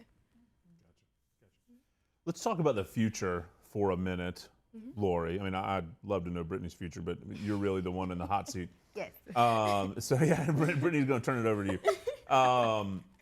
You mentioned being a neonatal nurse in the future, working the NICU. Where do you hope that that's going to be? Do you want to stay local? Do you want to go far away? Do you want to work? We talked earlier. Do you want to work in Hawaii? You know, what's next, and where do you hope to be? Honestly, my biggest dream, and it's so small because it's not that, I just wanted to go to Atlanta. It was something about being in the city. Yeah. Like, I'm just so basic for that, but I want to. No, this is the ATL. Look, you should hear me talk. I say silly things. So I talk about being an OG Atlantan because we came pre-Olympics, you know, so like that's a long time ago. Yeah. That's so crazy, and I'm from Decatur, and it's not that far from Atlanta. That's what I'm saying. Like, I really want to live in Atlanta for no. I thought you were from here. Yeah, I'm from Decatur, it's great, but for some reason, because a lot of and I think it's also, I think I'm gonna get out of that mindset because I'm considering being a traveling nurse. But it's just like when you're in a family that doesn't really, like, all of my family is here. Like, I've been being in a nursing program. I've been around a lot of students where, like, I think one of my friends is from Peru, and I'm just like, his family's just everywhere. And I'm just like, well, yeah, we're in Decatur and Stone Mountain maybe, but we're pretty much in Decatur. So that's pretty much, and you know, you're kind of conditioned to stuff when you're, you know, within a family. And my mom and my family, we don't really travel a lot. So I think that's a lot of, you know, what comes into play as far as my decision. But I definitely am considering becoming a travel nurse, possibly. But I know my biggest thing was just, I definitely want to be in the city, whether it be New York. I was considering that at one point. But I don't really know. But I feel like this is the moment when the moment comes, I have to step out of my comfort zone because I really don't like being anywhere where I don't know people. And I think that's why I'm like, me being within SGA has really forced me. And I think that's the thing that I need. Being in these organizations, which was another thing I was gonna say, being in organizations are essential. I didn't even realize until now. I've never been in a single organization outside of sports ever. You know, and I was never really pushed to, you know, it was always like, you know, sports was enough and it took up so much time. But it's just like, I feel like that's just the biggest thing. I just have to learn that, you know, what I'm used to is not all that is out there. So I just have to learn that I can go elsewhere. I can do amazing things. So I would definitely, I'm considering traveling nurse / you know, working in a city. So any city. So that's that's my biggest thing. Any city, at least. I mean, I just say Atlanta. But yeah, I definitely I want to live a luxury life with a condo and all that great stuff. Cool, okay. Look, hopefully. Well, I think we have some questions from Facebook and YouTube, so let's take some of those questions right now. Awesome. So we kind of have like a 2-for-1. Is there a wait list for the nursing program, and is there a limit to how many times you can apply? There is no limit to how many times that you can apply, so yay, awesome there. And not necessarily a wait list, no, not right now. Eventually, maybe we will get to that point, but you can reapply. And we usually will suggest for students to do that if they find out that they haven't gotten accepted that first time around. And which semesters particularly are you admitting students for nursing? Every fall and every spring. Perfect. And so the deadlines will never change. So the ones that you see on the website for the fall is going to always be January 31st. For the spring, it will always be June 27th. Cool. Kiani. Yes. So can you talk about the beautiful facilities that are available to exercise science and nursing students? Oh my goodness, where do we want to start? Well, Perelman Hall is where the vast majority of our exercise science and our nursing students will be studying. And there's everything from simulation labs. If you guys have an opportunity, you know, once COVID dies down a little bit, to just come and tour the campus. Perelman Hall has everything from the strength and conditioning labs to exercise phys labs. And you get to see all of this amazing equipment that you're using for the testing class, prescription classes. So I would suggest coming, peeping your head in to see all of these things, because you'll really get a gist of why our students are so prepared when they're finished with their degree programs. Absolutely. We've spent a lot of money within the WellStar College, and we're spending even more to grow our nursing program. I'm pretty sure most parents are probably well aware of the grant that we just received, and so the goal within the next 5 years is to double in size. And so that means less no's, which is wonderful. So hence not really hopefully needing the waiting list at all. Right. And we played the really cool video announcing the gift from WellStar before your session, which was awesome. Nice. And then also a little plug. So if you want to go out there, if you go to our virtual tour, it's brand new. The virtual tour came out during COVID time. So what a great time. We were already in the works. What a great time to launch it. So if you go to visit.kennesaw.edu, you can click on the virtual tour, and you can actually click on WellStar section, see all inside Perelman, get the real inside look. So check that out. Absolutely. Yeah, cool. Any other questions? So even with how labor intensive nursing can be, No pun is intended. there any Sorry, sorry, that's non-nurse joke. Is there any research going on with the nursing students? Oh, absolutely. From the clinical side, as well as like students are doing research within their classes. So a lot of the assignments are geared specifically towards that. Kiani. Awesome. So this can be for both of you, lovely ladies. What advice would you give to first-year students aspiring to pursue a nursing degree? That's a good one. About nursing. That's a good one. I'll let you go first. I would definitely say use your resources that we talked about before. That's probably the most essential thing. And you have to have a sense of self-discipline. Like, I feel like that is the main thing that is lacked when coming to college. You get to college, you have this freedom, and I'm telling you, it's amazing. It's amazing. But at the same time, it's even more amazing when you get an A on each, as many exams as you can, because that heightens your chance when that time comes, and I promise you. So I would definitely say being able to have fun in college, but at the same time, know when it's time to sit down and do what you need to do so that you don't waste money and you get where you want to get in a timely manner. Yes, balance is definitely key. You want to make sure that you're placing the vast majority of your focus, yes, on doing well in your classes, but also that you do have that social life, because how else can you build a community, right? And a lot of these relationships that you'll build on this side, they will last for years to come. So it doesn't just stop here in college. You'll continue with those in your professional, life after. If I had to give two things, I would say one, meet with your academic advisor to make sure that you are on track, because there's so many students who they have self-advised and it's just gone all wayward, and so we want to make sure that you are on track and progressing well, but also pace yourself. Please, please, please do not overwhelm yourself, because you get one shot at these classes, maybe a second one, depending upon the situation, but you want to make sure that, if you have a lot going on, if you're working, you know, you don't want to take 18 hours. You want to make sure that maybe you take 12 hours or maybe you take 9 hours to make sure that we're getting those A's as opposed to getting B's or C's, because you know that it's competitive. So just pace yourself, and we'll help along the way. Well said.